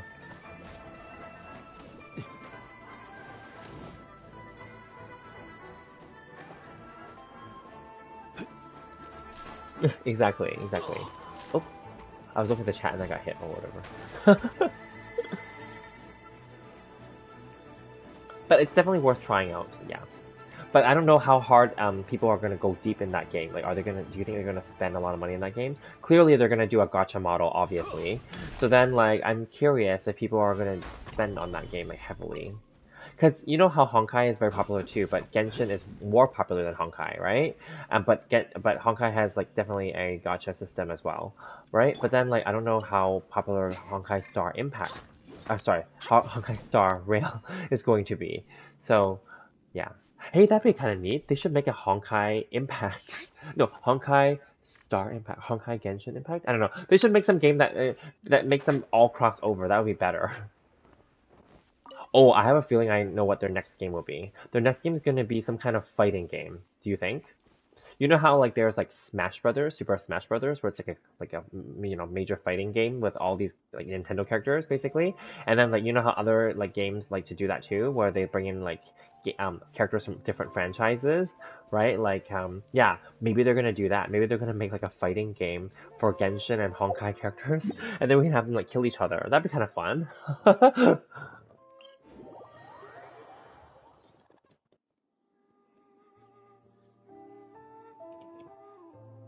Do I think that you can get Homa? You have 6 days left.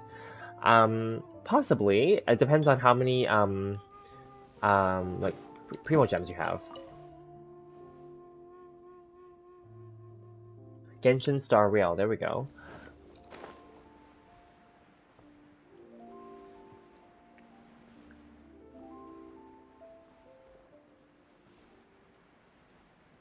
I don't see that happening. Okay. Well then, yeah. It all depends on how much, like, primos you have, right? Obviously, I know you're free to play, so it really depends on how much you have, and also your pity if you're, like, close or not, right?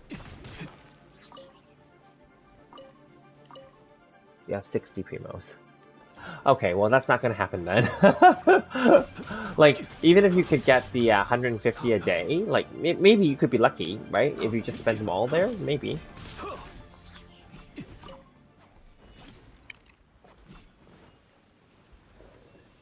Your pity is 25. Okay. Well, again, anything can happen. You never know. I mean, if you want to, you can just devote all your daily, for the next few days. You know how, like, you can get 150 a day if you just do because you have Welkin, right? No, you don't even have Welkin, sorry. So you get 50 a day, right, from doing, sorry, you get 60 a day from doing the commissions, right? So then, let me see. So, yeah, I don't know then. You'd only probably get 2 more wishes by then, right? Because, like, if you have 60 already, and then, like, you wait 2 more days to get, like, another 120, then you'd have 180, and then that's only enough to pull once, and then you can wait 3 more days to see if you can get another 180, and then you can pull, like, a second time. So it's hard to say, yeah.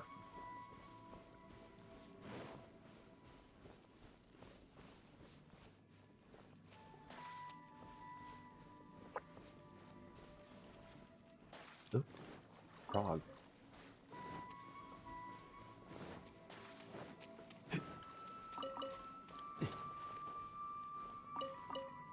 2 or 3. Yeah, it's gonna be tough. And I don't encourage you to spend money because, like, obviously you won't because you're free to play, and that's fine. And then, like, honestly, Hu Tao's strong anyway, and you can pick another pole arm for her.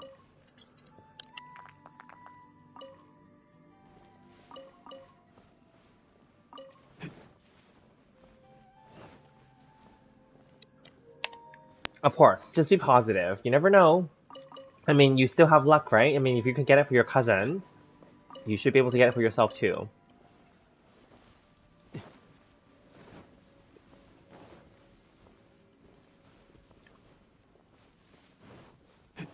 And don't worry, like eventually they'll just probably rerun Homa again, but then that will be a while. But then still, they'll eventually rerun them. Or what they're gonna do is power creep it and create another weapon, 天理长驱，right? 求饶吧！活斩难逃。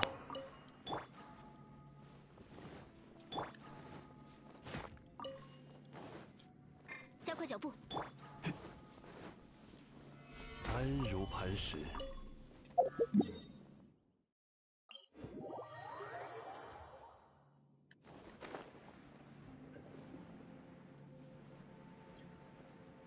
My family don't allow me. I might stop being FTP in coming years when I get my credit card. Well, let's not start on the wrong foot by trying to rack up credit card debt. Make sure that you can pay it off in full every month. That's my recommendation. Because it's not worth it to pay credit card interest, trust me. I don't know how it works in your country, but in my country, in Canada, and in the US, credit card interest is easily 20% and higher.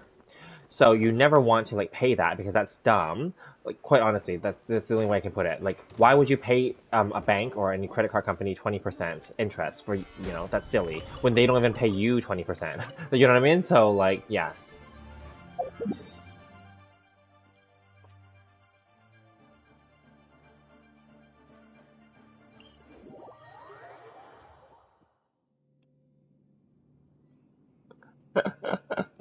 There we go. Exactly. I'll leave it that. I'll leave it light financial advice, a preview, all right? Because I do know that some people do say, and even in like the U.S. and such, and other countries too, they do say that there is a lack of financial advice or financial education, let's say, for young people, that's not taught in schools, like how to be practical and stuff like that, right? So, I'm not here to like do that, but I'm just saying like, 安如磐 well, I 石，mean, that's going to be my second channel, as I already mentioned, but I haven't decided yet. But anyway, um, it's for people that are ready for that. I mean, I'm not here to preach it, but that's just the reality of how the world works when you get older. You know, either you like let them take advantage of you, or you figure out the best way to not get taken 巨 advantage 兽 of, 不 right? 朽。So yeah.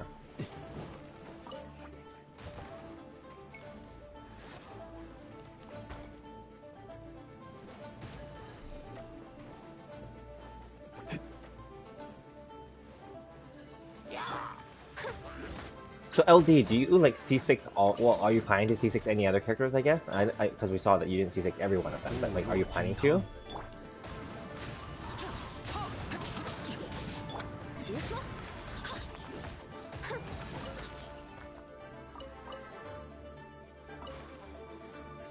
，I'm just killing those because they got annoying. I would only buy like Welkin, and who knows if I would even keep playing after a year or two. Exactly. So let's not get ahead of ourselves. We don't even know what's gonna happen, right? And then like, plus also like, maybe you never know. Maybe you'll not maybe or just maybe you'll stop playing video games altogether. Maybe eventually you'll get a job, and then like real life takes over, right? And then or maybe you'll have to like save for something, or maybe you want to save for like, I'll be honest, it's more beneficial to save for experiences and spend your money on experiences, life experiences, than it is to spend on things. And when I say experiences, I mean like anything from local experiences, like whether you're like go and take a course or something, to learn something and improve yourself, 骨 or 肉 learn 惊 something to 涛，just learn something for the fun of it, right? Or for the purpose of getting a job, right? Like so education, or like experience of like traveling, right? So that's just because those you will never feel that those are a waste of money. I can tell you that right now. Like I would never. I've done a lot of education myself, and I would never say that I regret any of the education that I've spent money on, and I would never regret any of the trips that I've taken either. So I always feel like spending money on life experiences is always better than spending money on things, because things become outdated, things become broken or replaced. But life experiences, they're on your mind, and they're like, because we only live once, and you're only young for X period of time, right? So yeah.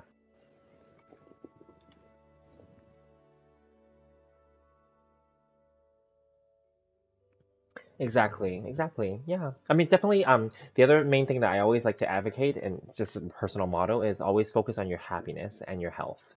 So as long as you got that, then anything is possible, and just be optimistic, right? So yeah, I think as long as you're happy. Definitely, like I said, like I spent money on this game too, but it made me happy, so I'm fine with it, right? Because I'm not going out anyway, and I'm not spending money elsewhere, right? I eat at home mostly. I buy groceries, right? You know, like I just stay at home mostly. So, I mean, restaurants are reopening in Canada and have been, right? And but I don't go out and eat, right? Like it just happened that I just got 安如 used to eating 磐 at home, 石，and then like, now I feel like eating out is kind of a waste of money because it ends up being more expensive, right? You know. So, but I can still eat out, of course. And now with my new job, occasionally I will eat out lunch. In the office district, but the office district is more expensive. I can tell you that right now. Lunch is like $20. 安如磐石，Yeah, that's $20. Whereas if I made my own lunch, it would be less than 10. You know, so yeah. And then like when we go like you know whichever city you are in or whichever country, the fancy like financial districts and the places where yuppies hang out. I don't know if you guys have that term in your country. Yuppie is like young urban professional, and it's basically like young people that are professional, obviously, that spend their money like on happy hour. I don't know if that's a thing in your country, but in my country, like we have happy hour after work. And then like we have happy hour in the evening as well. I know that when I traveled and lived in Asia as well, we had happy hour, but they have because they have later work hours than in Canada and North America. So then their happy hours are later. Yeah. But anyway, there's always happy hour because happy hour has discounted alcohol and food. So that always makes people happy, obviously, right? So yeah, and then like people go and spend like all the time. Like, in my previous jobs before COVID, yeah, I was like happy hour like basically almost 3 times a week with my colleagues, and that racks up. That ends up spending a lot of money. Yeah, the food and alcohol is discounted, but you end up going more often. But so it racks up. Yeah, of course I can afford it, but I'm just saying like, it's fun, of course, but it's money. Yeah. Good, work out, yes. It's better because working out will be healthier for you and it'll make you feel happier because exercise releases endorphins into your brain and into your body and it just makes you happier. It does. I miss working out. My gym went bankrupt. I think I told you guys the story, didn't I? My gym in my area went bankrupt. The one that I had a membership with, it went bankrupt last year.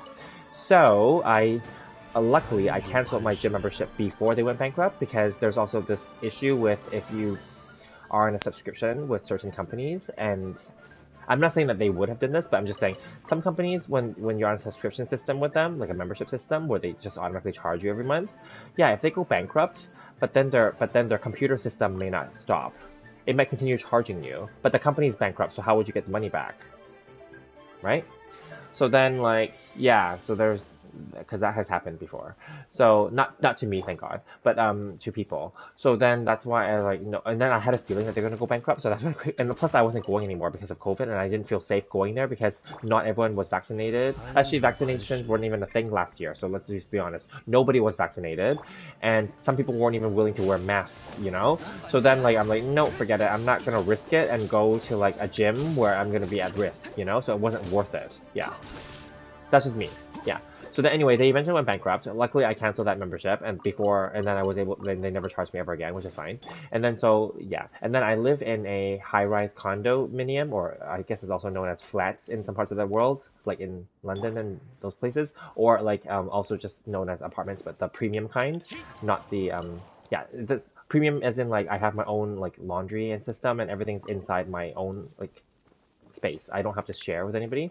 Because there are those apartments where you have to have communal like kitchen and communal like communal spaces, right? Where you have to go and like share or like pay for your laundry. No, like I don't do that. But so mine's more premium. But anyway, the point is like yeah, so in our building we have we call it like well here it's always called a garden floor because it has a garden on it, and then like it has outdoor space for you to like walk your dogs and your pets and stuff and bring your kids, and then like it also has well for us it has a gym, it has a sauna like a yoga room and all that stuff, right?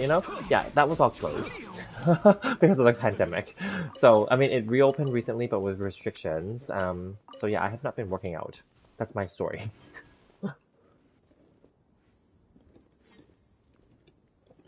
But yes, definitely do it, and it also helps you with your discipline.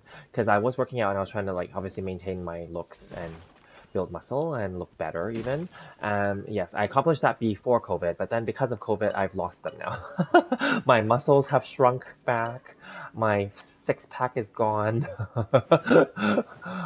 Yeah. Oh well, they're there. I will bring them back out once I feel more safe and willing to go back to the gym. I'll have to find a new gym, that's all. And then one good thing about one of my companies I previously worked at, they paid for our health and wellness. So they how will I put this to make it simple? They allowed us to pick and choose whatever we wanted that we considered health and fitness, and then they would pay for it. So I picked my gym membership and my protein powder. So I would just go and get my gym membership. I would make them print me like a receipt every month, right? And then I would just bring it there, bring it to work, and then I would go to like buy my protein powder at my retailer, and then like because I drink protein powder obviously for bulking up, and then I would just submit all those receipts and I would get the money back. So that was good. That was a nice benefit that that company had. My current company has something similar, but then instead of us submitting receipts for things, they'll just give us the money up front and we can spend it however we want. So that's actually nice too. Yeah. So it's kind of like a little included budget, let's say, that that's just added in into our salary that we can just spend it on whatever we want for health and fitness. So that's good. Yeah.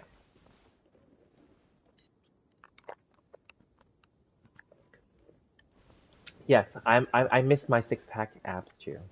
Yes, I do. I don't like looking at the one pack that is currently there.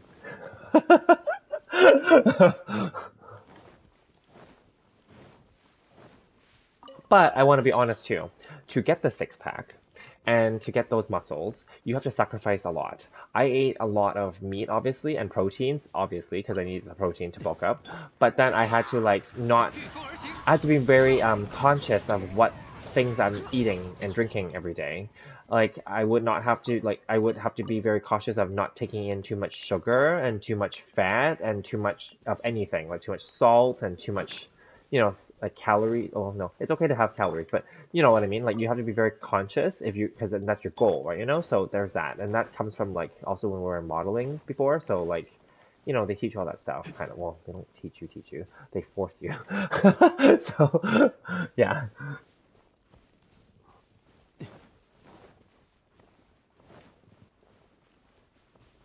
Oh, okay.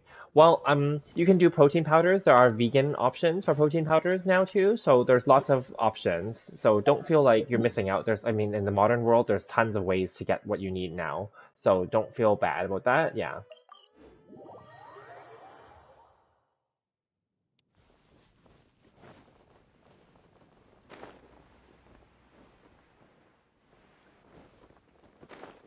And then if you don't want to, because protein powders can be expensive, I can just tell that right now because they're not cheap.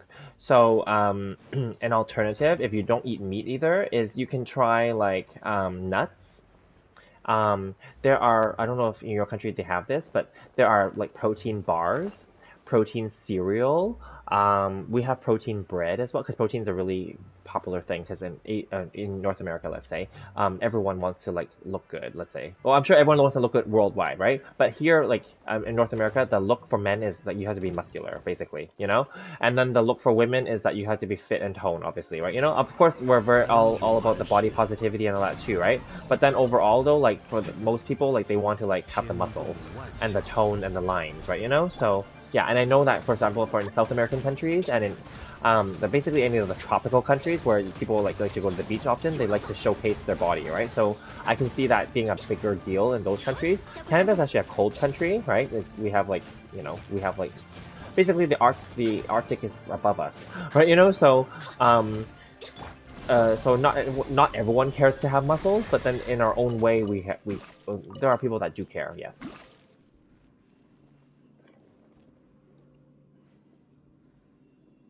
Oh, true, you're 16, yes, okay. So protein powder, it's still okay, I think, but I don't know if you'd want to go as intense as like a real like. Well, obviously we're not trying to be bodybuilders, right? But like, I don't think you would be as intense as an adult, let's say. Because I can tell you that from my own experience, when I was really like trying to bulk up and like, obviously look better or more muscular and yeah, hotter, let's say, I was drinking, I was very disciplined too. I was drinking at least two protein shakes a day.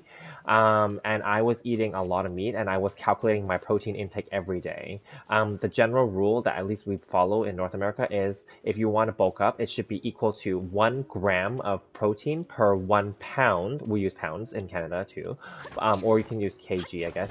But 1 pound or kg of body weight, and technically you should be aiming towards your ideal body weight.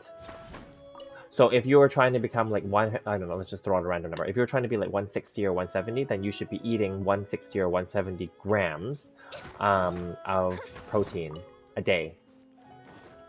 And then in addition, you have to make sure that your calories is above 2,000 or 2,500 for males.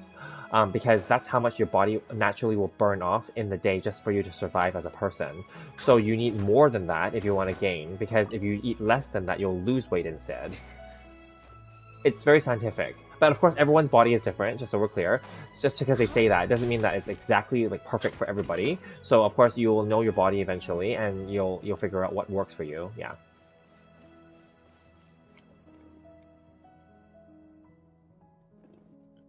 Yeah, and then so like caffeine addiction is kind of not good when you're young. So when you're like 16 or younger and you still have some growing to do, like in terms of like height and all that, caffeine actually now just so we're clear, this is not scientifically proven, but anecdotally it is been said that caffeine does affect your growth in terms of height. So avoid those sodas and sugary drinks, people. And I know like Starbucks is very popular internationally too. I know that, but like avoid those caffeinated drinks. Yeah, when you're young.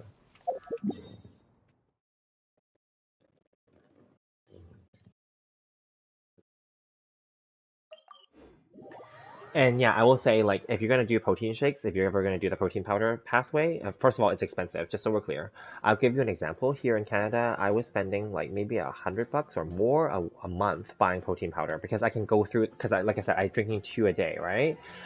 So then at least two a day, and then so like I would go through them pretty fast, you know. Therefore, like it gets pricey real fast. Yeah. And then you have to, and then I will be honest with you, what's going to happen is you're going to pick and choose different flavors or different types and different brands.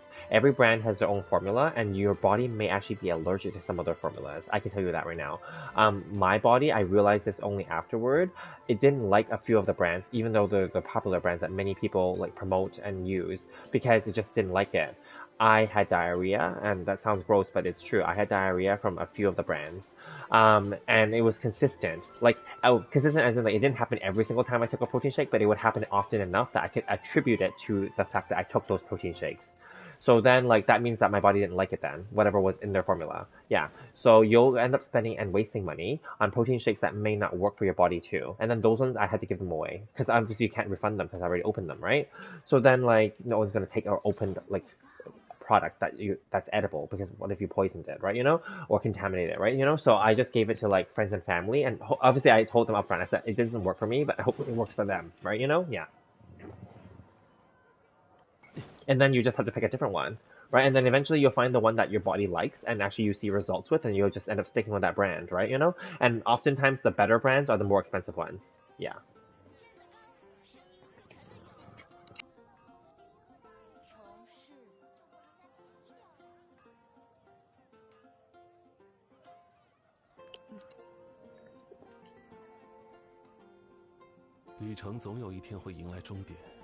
Yeah, whey protein is fine. Oh, there's two kinds of protein powder from what I learned. I call them, one is called a gainer and one is called a cutter, or shredder. They'll have those words on the packaging. The gainer or the bulker, that one's for you to grow muscles, and then the cutting one and the shredding one is for people to lose weight. So make sure you pick the right kind. Because obviously you don't want to be losing weight if you're trying to gain weight, right? You don't want to pick the wrong one, right? Because then you'll never see results then. Yeah.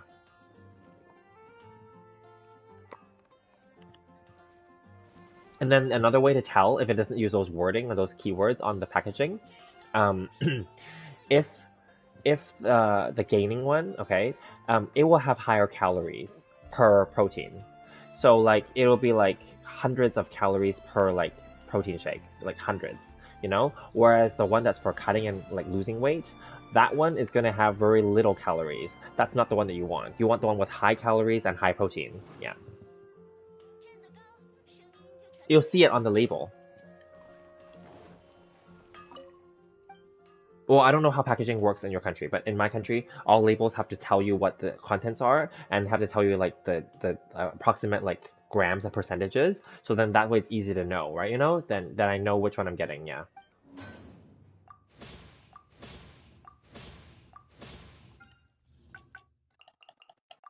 Also, like when you go to those health or vitamin and supplement stores, you can ask the people as well. You can, you know, they're obviously they're knowledgeable, right?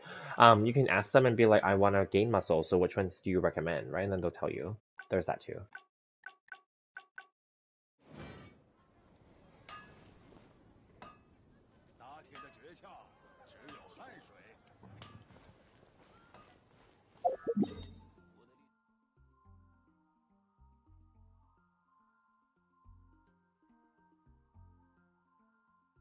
Yeah, so I don't know. Well, good luck for your like, you know, fitness journey. It's always beneficial to be healthier and happier too. Like you'll just really like it. In the beginning, it's gonna be a struggle, just like anything, obviously. But if you can stick to that plan for like at least a month, it'll become a routine that's part of you that you'll just never want to like give up.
Oh, are you gonna swap in your Noelle into your like into your top 8 or whatever profile? I can always go there and check on screen if you want. Just let me know when you got it swapped in.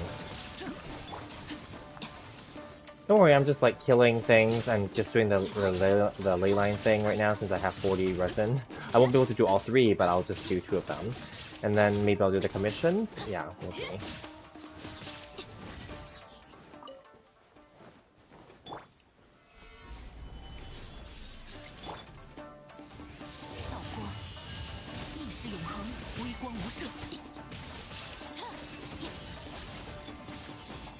Ugh, so annoying.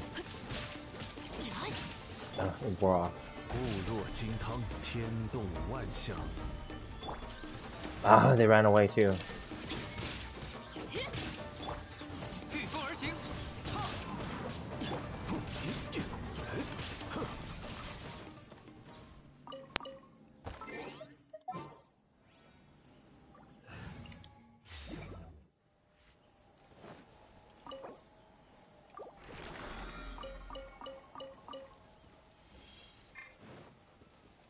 Get everything?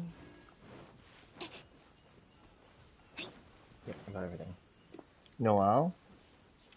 If it's okay, could you look at my characters again? Yep, for sure. Friends. Check information. Cool, you swapped out different ones. Okay, so Noelle first then. So 9990. Oh, good, you do use her. Okay, crit rate 24.8, 93.5 crit damage, energy recharge 117, shield 35, GL 46. Weapon, white blind, good, and it's R3 and 9090. Artifacts, the bolide, nice, and defense. Okay, good. I didn't farm this dungeon that much, so I don't really have any pieces for this one. So for her, I just gave her, but I don't use her. I'm using her to collect companionship only, but I don't really use her, so yeah. Nice. Oops. Are you going to like farm the new defense domain for her and possibly your Albedo and I guess for Ito too then? If you're going to, it makes sense then, right? Because you actually use these characters. But then again, it ends up being like you have to be, spending the resin and doing the RNG, right? Yeah. 6 and then 9 and 9 plus 3. So you do use her, that means. Nice. Let's look at the other characters then. Might as well. Venti. Nice. Okay. Oh yeah, I use a stringless too. And then VV set, of course. Yeah, that makes sense.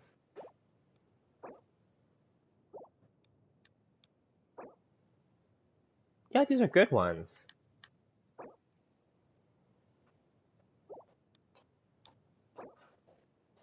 Okay, I thought that you were going to go the Elemental Mastery build, but that's okay, because crit rate is also really good for him. Crit build, yeah, that's fine. And you got C2, that's good. Yeah, because C2 gives the, is it Animal Shred? Yeah, that's good. Mine only C1, and I regret that already. Because C1's useless. Yeah. Good. And Sayu, I actually really like, oh, you get, whoa, Wailing, you're giving her the Wolf's Gravestone? I gave her Favonius because she needs energy, otherwise she can't do much.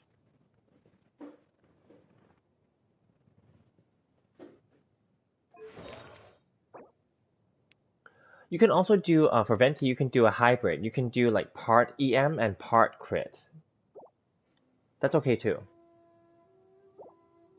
Because although EM has been buffed since 1.6, I actually, personally, I just don't like a full EM build unless it's like Sucrose. I think she's the only one that I would do that for. I didn't even do that for Kazuha. But then mind you, Kazuha is doing well with an EM build too. Nothing wrong with it, but I just find, I don't know, maybe I just prefer like a crit build for them. That's all. So there's no requirement that you have to like switch it, just giving that as an idea. Okay, C2, nice. And then Xingqiu, C6, Heart of Depth and Noblesse. Yes, that's I think that's the one that everyone does. Yeah, that makes sense. Because he does not need a 4-piece Heart of Depth because he won't be on the field directly that much, right? To benefit from making the reactions. Like he'll make reactions, but he's not the one that's doing it. Yeah.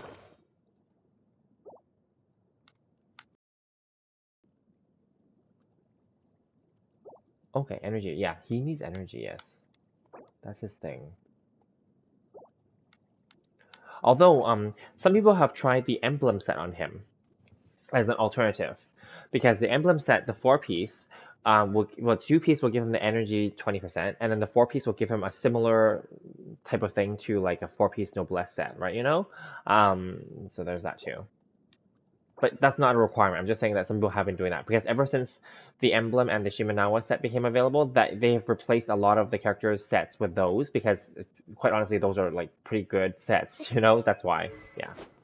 Sacrificial. Yes, good. 39.6. Yeah. The thing is, like some of these support characters, they don't need the high crit rate themselves or the crit damage because they aren't going to be on the field. Yeah. So that's fine. And then Diona, yes, 90. Yep. Sacrificial, yeah.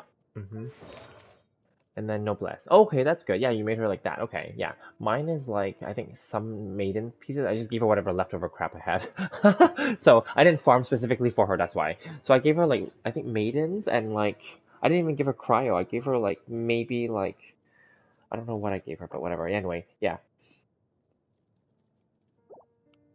I just gave her whatever I could find that had HP stuff on there. Yeah. That made sense, yeah. Oops. The reason why I keep shifting like that, in case you're wondering, is because on PS5 we have to use a little joystick thing, and then the joystick is never perfect. When I just tilt it, it might switch up or down instead. Yeah. Just in case you're wondering why I keep changing the menu by accident.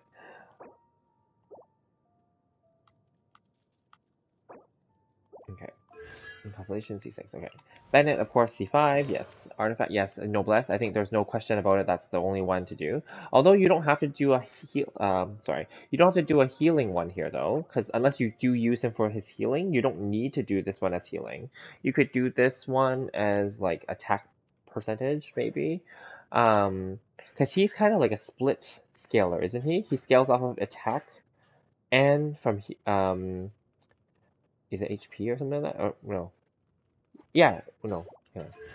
In the talents, it'll say. Oh, maybe yeah. I don't forget because does he? Because he obviously buffs your attack. Does he not scale off of attack for that reason? Right. That's why people give him like higher attack stuff, right? And then like I don't know if his healing part scales off of HP though. But regardless, it's fine what you did. But I'm just saying that you could have maybe choose a different circlet. Yeah. Oh wait, I just noticed this is 0. Oh, so you haven't fully built him out yet. Or maybe you swapped out pieces to somebody else temporarily.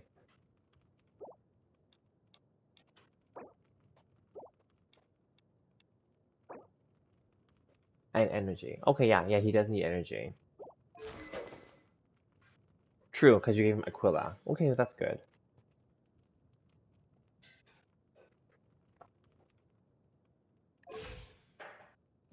Okay, yeah. Let's see. Okay, I'm just coming to look at some of your comments now. Yeah, full emblem is hard to get, and same with like good pieces, let's say, you know?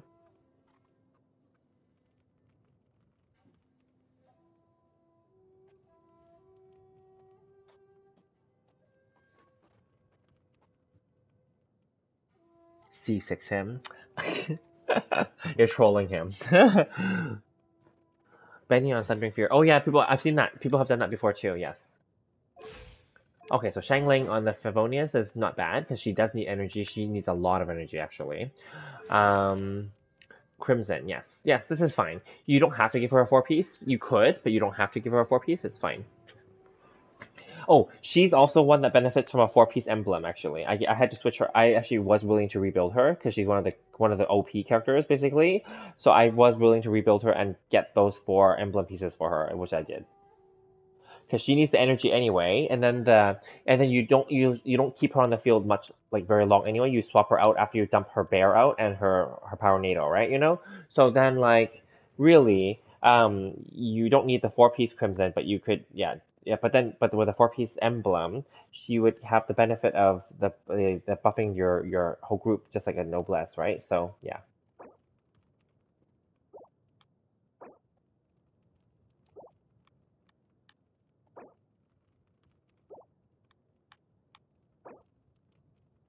But otherwise, these are good already. Yeah, it's good. I think I already looked at this one. Yeah. And then, of course, C6. Yeah, good. And then Sucrose, yes. So maybe she's going to be an EM build, I'm going to assume. Yeah. Makes sense. She, in my opinion, is like a pure EM build for sure, because she has no other purpose.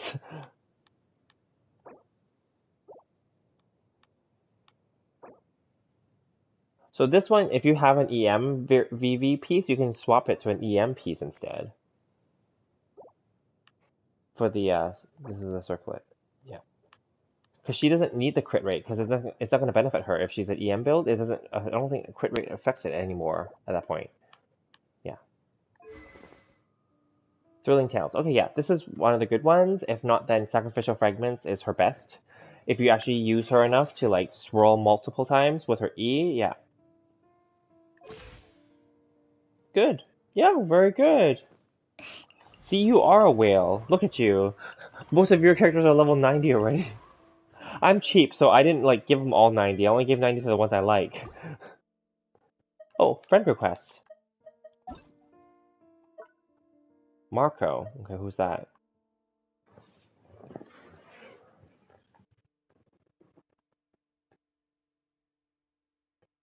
That's fine. I get it. Like you can't. It's hard to build every single character. I get it, right? You know.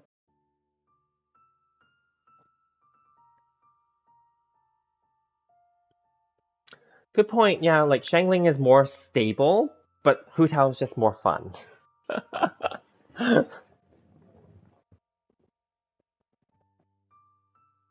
Oh, you have to go now? Okay, alright, good night to you. Or have a good day, I mean, to Chun Chun. Yes. Okay, sounds good. Yeah, and then I was just doing whatever. But anyway, I'm gonna stay on a little bit longer because I'm working from home tomorrow, so it's fine. But yeah, I was just like I said, I was just collecting the ley lines and then yeah, that's all.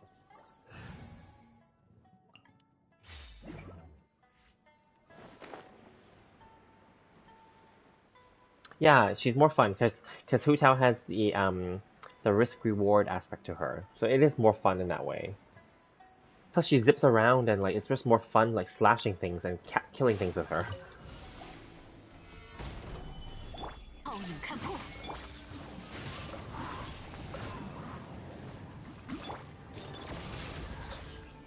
一点新技巧。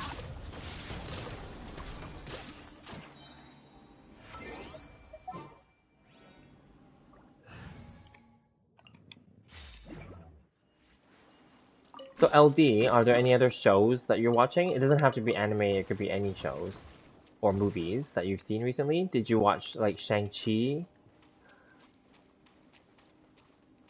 or any other movies recently?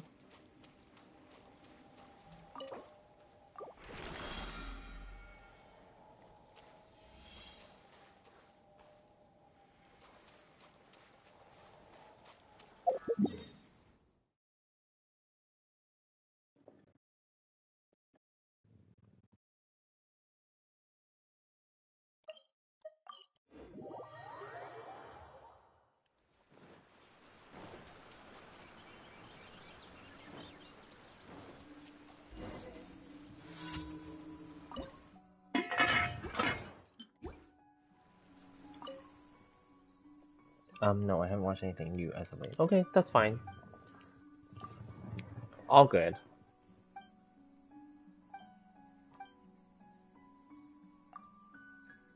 Yeah, I mean, it's tough, right? Like, I mean, especially like if we don't have much time to do everything, there's only so much time in the day, right? Obviously, to like, we have to play this game, we have our real life commitments, and then like, then you can only watch so much things.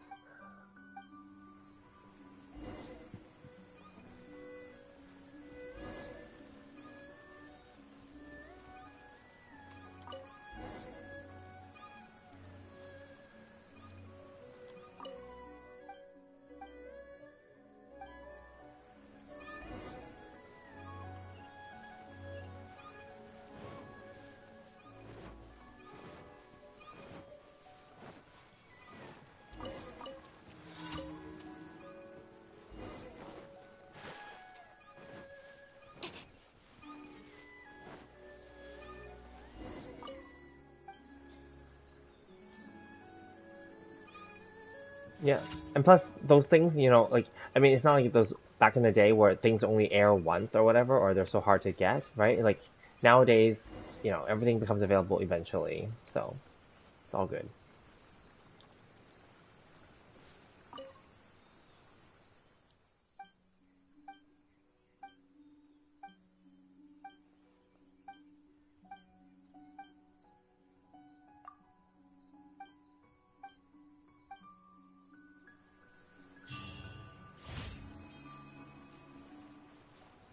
So are you also like young, like Chun Chun? Are you like also a teenager?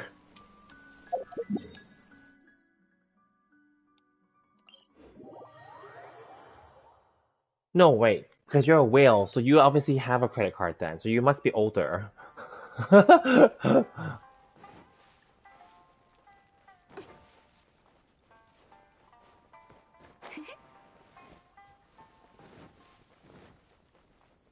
Oh, okay, 28, nice. So yes, good. You're at the whaling age.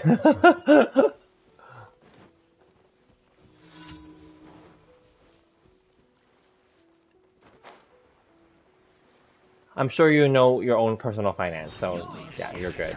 You'll be fine, I'm sure. 别担心， Yeah, again, I'm using my crappy team on purpose because I want to get the companionship. Because only the team that kills or that finishes the commission gets it. 禁锢，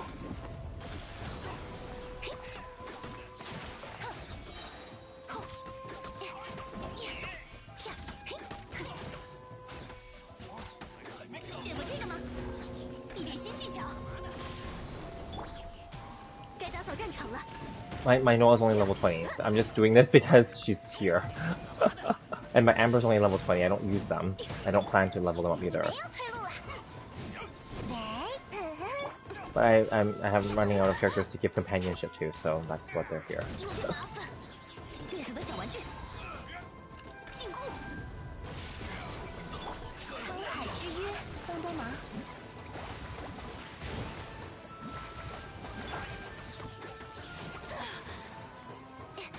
这里是我的猎场。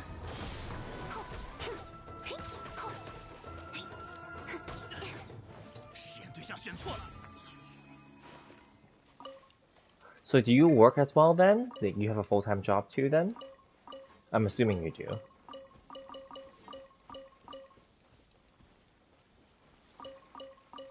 So that means that because of that reason, then you must be similar then. You must not be able to play the game much either. Or as much as you would like, I would say.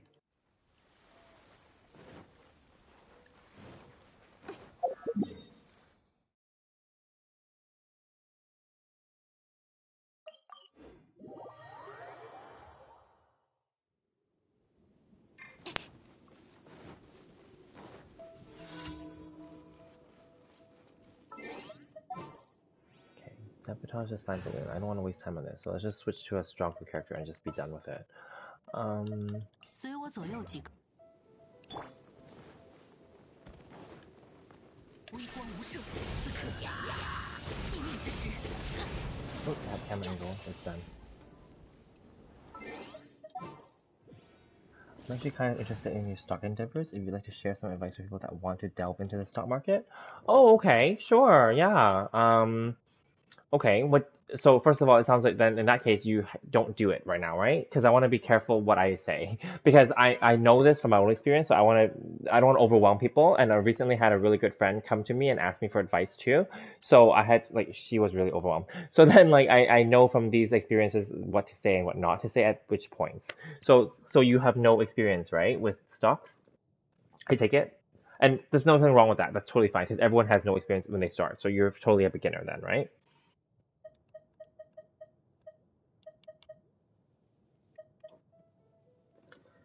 You've been in it for 2 years. Oh, okay. So you know. Okay. So then then give me a little bit more background. So when you say you've in it, you bought like individual stocks, you bought ETFs, you bought index funds, you bought mutual funds, or you bought pre-packaged like portfolios.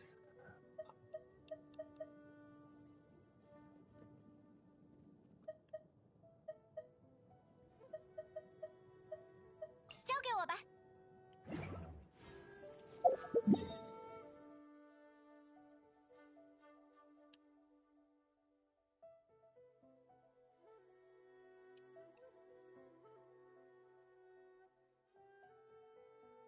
So which type did you buy? Or which type have you been in already? That just gives me an idea of what kind of experience you have. The reason I ask these questions is because I actually worked in banking before. So like I know how to approach it when I'm dealing with different kinds of customers when they ask different questions. So I'm just applying that same logic here.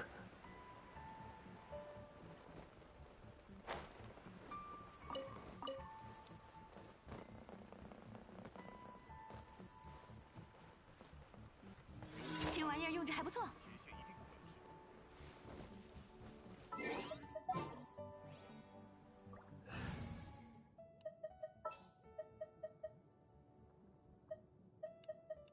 可以睡觉吗？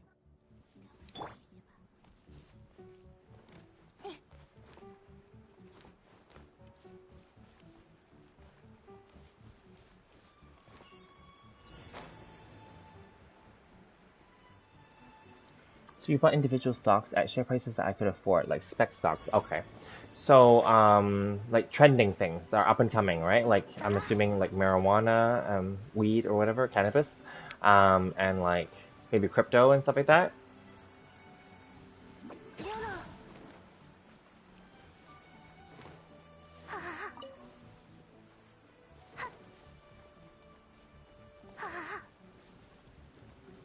And then I'm assuming because you're talking about speculation, then that means you're not you didn't build like a portfolio of diversified ones that cover different sectors and that operate on different terms that aren't affected by each other, right?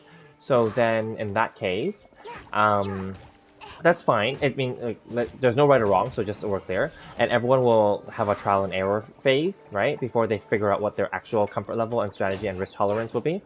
So then, like, um, so now the next question is, are you okay with the way that you're doing it, or are you like trying to change it out altogether, or do you want like, are you planning to continue doing spec stocks, or are you wanting to switch to something more stable, or what is your goal here? And also, in addition to that, what is your, because you know about losses, so that's fine, but then like, what is your tolerance and like time frame? Like, do you need the money like right away? In the next, when I say right away, I mean the next few years, or are you okay to just leave the money and not touch it for like a long time?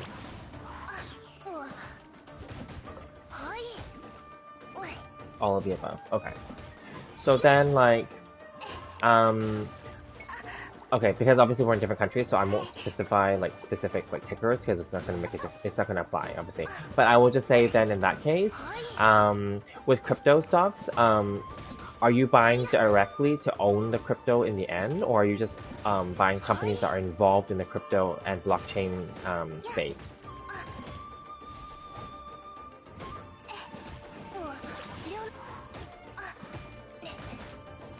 So then, like, I'll just say from my own perspective right now on crypto, I don't own any crypto coins or crypto tokens or any of that stuff directly, but I would be interested to, but I'm currently not into that.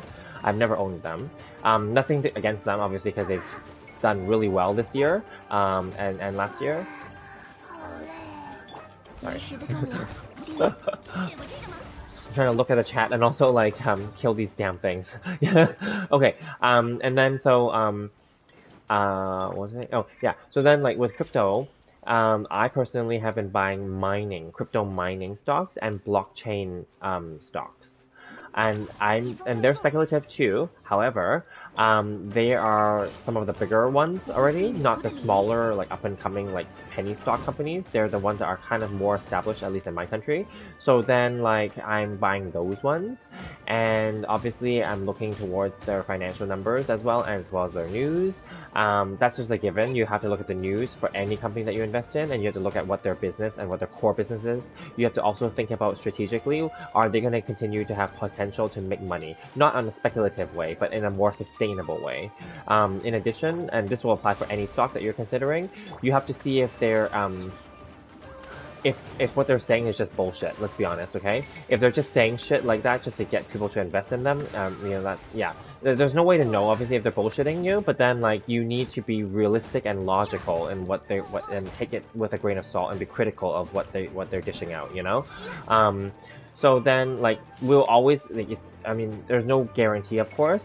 Obviously, if their intent was to lie and deceive, then you know. But then I'm just saying, so for me, for crypto, I've been buying the crypto mining companies, the bigger ones, or the medium to bigger ones.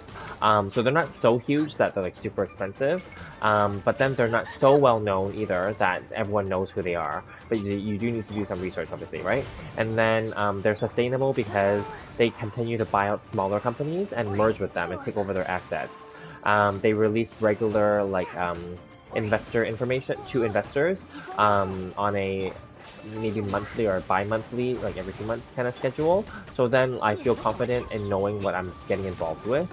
But I will say this too, because they're still considered speculative, and the crypto market is very volatile, as we've experienced, right? Right now they're at so-called all-time highs again, but they were just at the lows recently, right? You know, so because of that reason, I'm not a long-term holder with crypto, and although I do believe in it long-term, I'm not a long-term holder of the stock in itself. Now that's just me. Now, of course, people that have held Bitcoin from the very first day till now, obviously they're like freaking like mega millionaires, billionaires, right? I get that, okay? But then that's just risk tolerance there. Then I'm not comfortable with it to hold it that long, so that's just my own perspective. Now it depends on what your risk tolerance and time frame is as well, right? I don't need the money, but then at the same time, I don't want my money lost either in something that's very speculative and volatile either, right? That's just me.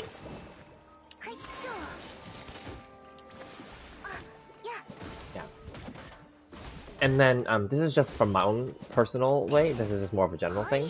I prefer and I recommend people if they're newer to it and have a lower risk tolerance to try to buy the portfolios that are prepackaged that have low costs, low fees, low management fees, and low annual fees and transaction fees.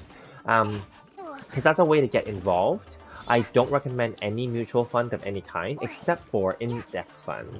And you'll probably already know what those are because index funds are the cheapest kinds already. So you can either buy index funds directly, like, and make your own portfolio, or buy them pre-packaged where they come in a portfolio. Now, then the alternative to those is ETFs, exchange traded funds, which is basically a stock exchange version of an index fund, but they're traded like stocks and held like stocks. And for those ones, I recommend you just to get as diversified as possible and to make sure you cover everything and make sure that it's sustainable. And with an ETF, especially the larger ones, they will cover all the big companies already that you don't even need to think about them. If you were to buy, for example, like a US ETF that includes all the top, like, I don't know, 500 or 300 or 100 companies, you're definitely, that already will include like your Google, like your FANG companies, right? Facebook, Amazon, Netflix, Google, like all of those are in there already, right? So then like, yeah, and then yeah, that's how I would do it. And then like, so for example, I'm in Canada, so if I was to do that, I would have like obviously an ETF that's all Canada, top like whatever 100 companies or whatever, and then an all US one, of course, right? You know, and then I would pick one that's all Asia, and then if I cared for Europe, which I don't, then I would get an all Europe one. I do one for emerging markets as well. Emerging markets includes the BRICS countries. BRICS is Brazil, Russia, India, China, because China is half developed, half not developed. So in emerging, is the developed side. Korea for the K, South Korea, and S is South Africa. So then, like, yeah, and then in addition, you want to cover sectors that cover things such as the STEM sectors. So STEM, I think STEM, I forget what it's basically like the sciences and the medical and the healthcare and education and things like that, right? You know, so then that diversifies it a little bit more as well. Other things that you can consider that I recommend to my close friends and stuff is always to get involved with real estate. So if I don't know if real estate investment trusts are available in your country, but REITs are a thing that are very popular here. REITs, REITs, real estate investment trusts. Essentially, they are basically bigger firms that own a bunch of property, whether commercial real estate or personal real estate, and they rent it out, whether as a lease to companies to rent them as storefronts, or they rent them out as to individuals. Let's say like they own like a bunch of condos or a bunch of apartment buildings, and they rent them out to people, right? You know, so every month they collect the rents, and then they have to distribute the money monthly or quarterly to the investors, and in the form of dividends. So REITs are very good in that sense. Real estate market often does not like step like exactly in step with their stock market. So when stock markets go up or down, it does not necessarily mean that the real estate market will also go up or down. So then that's why it's a good diversifier to also hold real estate. So those are my tips.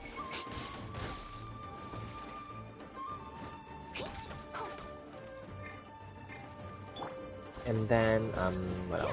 And then I really love dividends. That's how I was able to retire, just so we're clear. So if you can have a whole core portfolio, and when I say core, I mean a portfolio that you don't need the money for a very long time. And you don't even need to look at them, even if it fluctuates and goes up and down, it doesn't matter. As long as they have a track record of continuously paying and or increasing their dividends. And you want, for me, because I was retired and living off the money, I need the money to be paid out to me monthly. So there will be dividend payers that pay quarterly, there are ones that pay annually, there are ones that pay semi-annually, so twice a year. I need the money monthly because I'm living off of it. So then I pick only the ones that pay monthly. Yeah. Yeah, so there's that. And then, as you know, in terms of calculations of dividends and also gains, the more shares, the more profit. So it's, I would just say, although the big blue chip companies are always good, like the FANG companies and all that stuff, yeah, but then like you'd have to spend a lot just to get a bunch of shares, right? Whereas if you can just buy like the ETFs, which are cheaper in comparison, they would already own those companies. Is my, yeah, and then they're already automatically diversified because they already have a basket of other companies in there.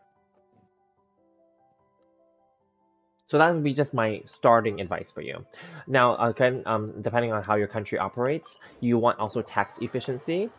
This is more advanced, but tax efficiency is important because I don't know how they charge you on taxes there, but here we have multiple types of accounts. We have what we call a taxable account, we have a tax-free account, and then we have our retirement account. Just to keep it simple, there's obviously other kinds too, but we have three main types here, and there's advantages and disadvantages for each type. But just because, and then there are limitations for each type, and so different stocks and different ETFs, or basically different holdings, are taxed differently, and the income that comes from them is taxed differently, and if they're international or not is also taxed differently.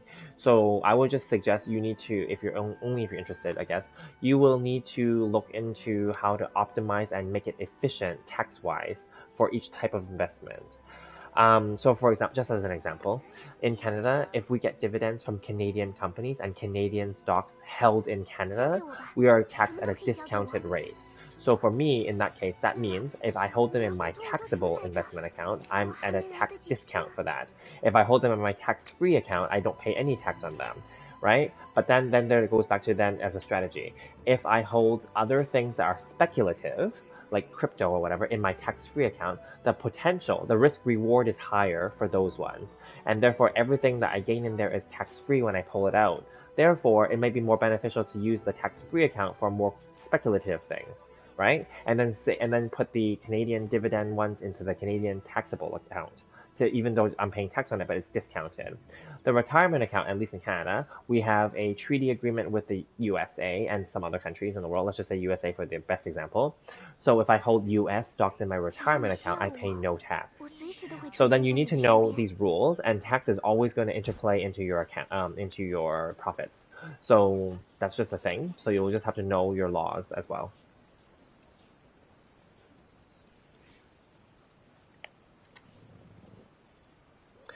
Yeah. So Dogecoin was okay. So Dogecoin, I just saw that account. Dogecoin is actually very interesting. I was very interested in it earlier this year too, but I didn't get involved.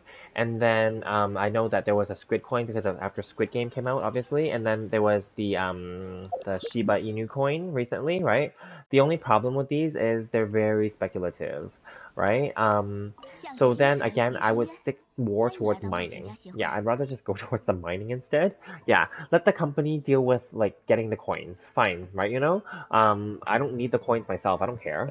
Like, I mean, definitely it's nice to have the coins, sure, but I don't really care to have them myself, right? Because to be honest with you, I don't know if which coins will be here to stay in the end, right? Yes, so far it sounds like Bitcoin and Ethereum are the ones to stay, but any of the other ones, I don't know if any of them are going to still be here in a year or two, right? I don't actually care if I actually have those coins or not, right?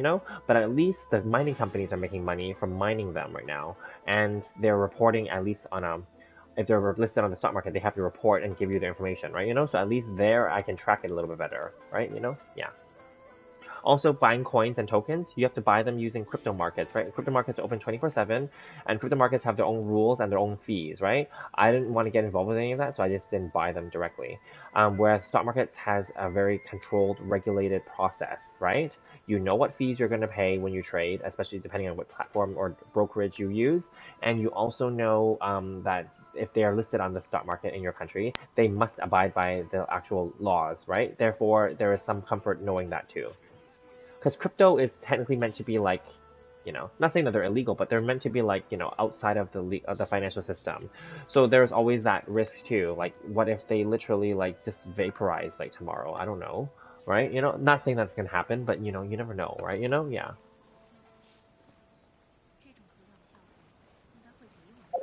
I get it. The whole thing about crypto is like, oh, it's decentralized finance, like that, and all that. That I get that. That's the appeal, right? But that's also, well, if it's decentralized, that means there's no protections against it either. If I got scammed or if we got ripped off, right? There's that too.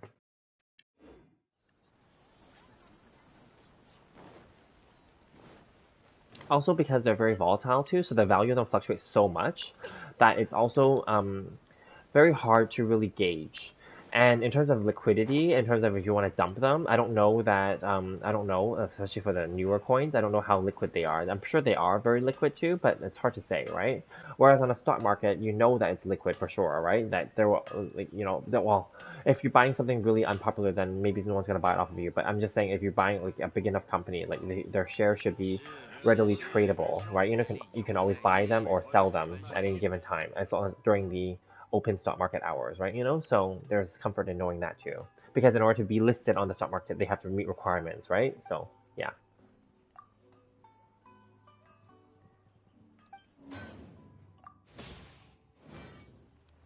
And they have to maintain their requirements too. So whenever they drop out of certain requirements, they might be dumped from the, if they're on an index, they might be dumped from the index too, right? And if they're like close to getting bankrupt or no longer qualifying to be there, they will be removed as well and delisted. So there's always those checks in place as well, right? And obviously if that was to happen, they would have to announce something like that too. And at that point, that'll be your final chance, let's just say, touch wood, I don't hope that for anybody, but that'll be your final chance to get out, right? So yeah.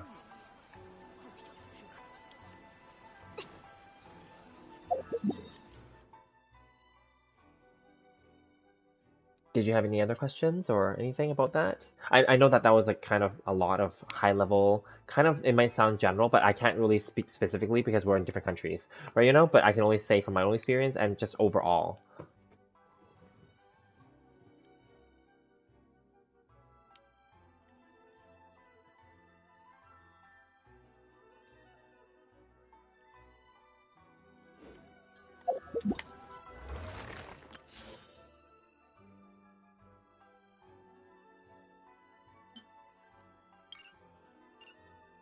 Oh, thank you. Did you need any? Let's see. Take that one, that one, that one, and that one. Here, have them all.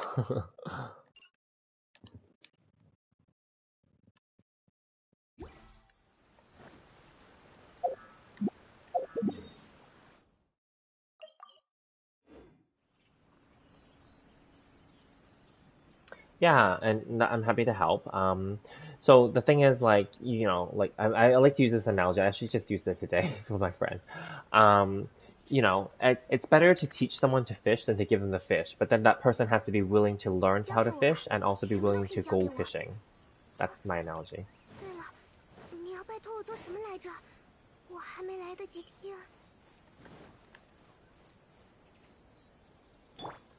Yeah, no problem. Yeah. So similarly, that's what I'm thinking. Like, this could be something because my friend even said this to me. She said, "Oh my God, you should just like make a video about this." And I guess, but then I don't know if anyone actually would listen or would understand it. So I would have to like make it very simple.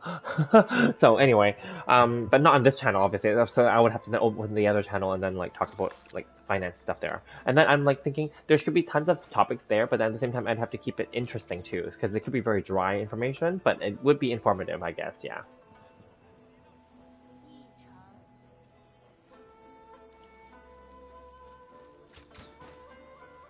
And yes, now I just revealed to you too that I used to work in banking, so there I had an insider aspect from that aspect too. Yeah. That was one of my jobs among others. I've tried different jobs in my life, as you've heard, and you already knew about the whole modeling thing, so. But that was way before. And then, well, actually, yeah, and then I did that, like, yeah. And then, yeah, like, I've had various jobs, so.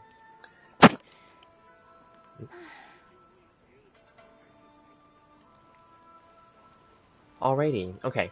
So if there are no more questions, it is actually 3 a.m. here now. So, and I did everything I need to do in the game. So I guess I will end the stream here, but definitely, feel free to come join us again. There's no, I mean, I do like this format. I do like interacting with you guys, but of course, because the timing is also very late also, so I can't guarantee that I would do this every day, but I would definitely try if where possible. Yeah. Otherwise, I would just redo my other format where I would just post like a video based on a certain theme or topic, right? But right now I really like this too because I am doing these daily things that I need to do anyway, so it's fine. Yeah. Perfect. Okay, so I'm gonna end it here, but definitely enjoy the rest of your day because I know you guys are ahead, I think, in terms of your time zone. For me, obviously, it's the evening, but luckily, I'm working from home tomorrow, so I only need to, like I said the other day too, I just need to comb my hair and wear a shirt, and then I'm 别 good. 闲着的了， So 该动手。I will see you guys, I guess, tomorrow, on here if you guys are available. Of course, there's no obligation that you have to join me, but if you're available, then you're available. Yeah, so I'll see you guys there. All right, cool. See you guys next time.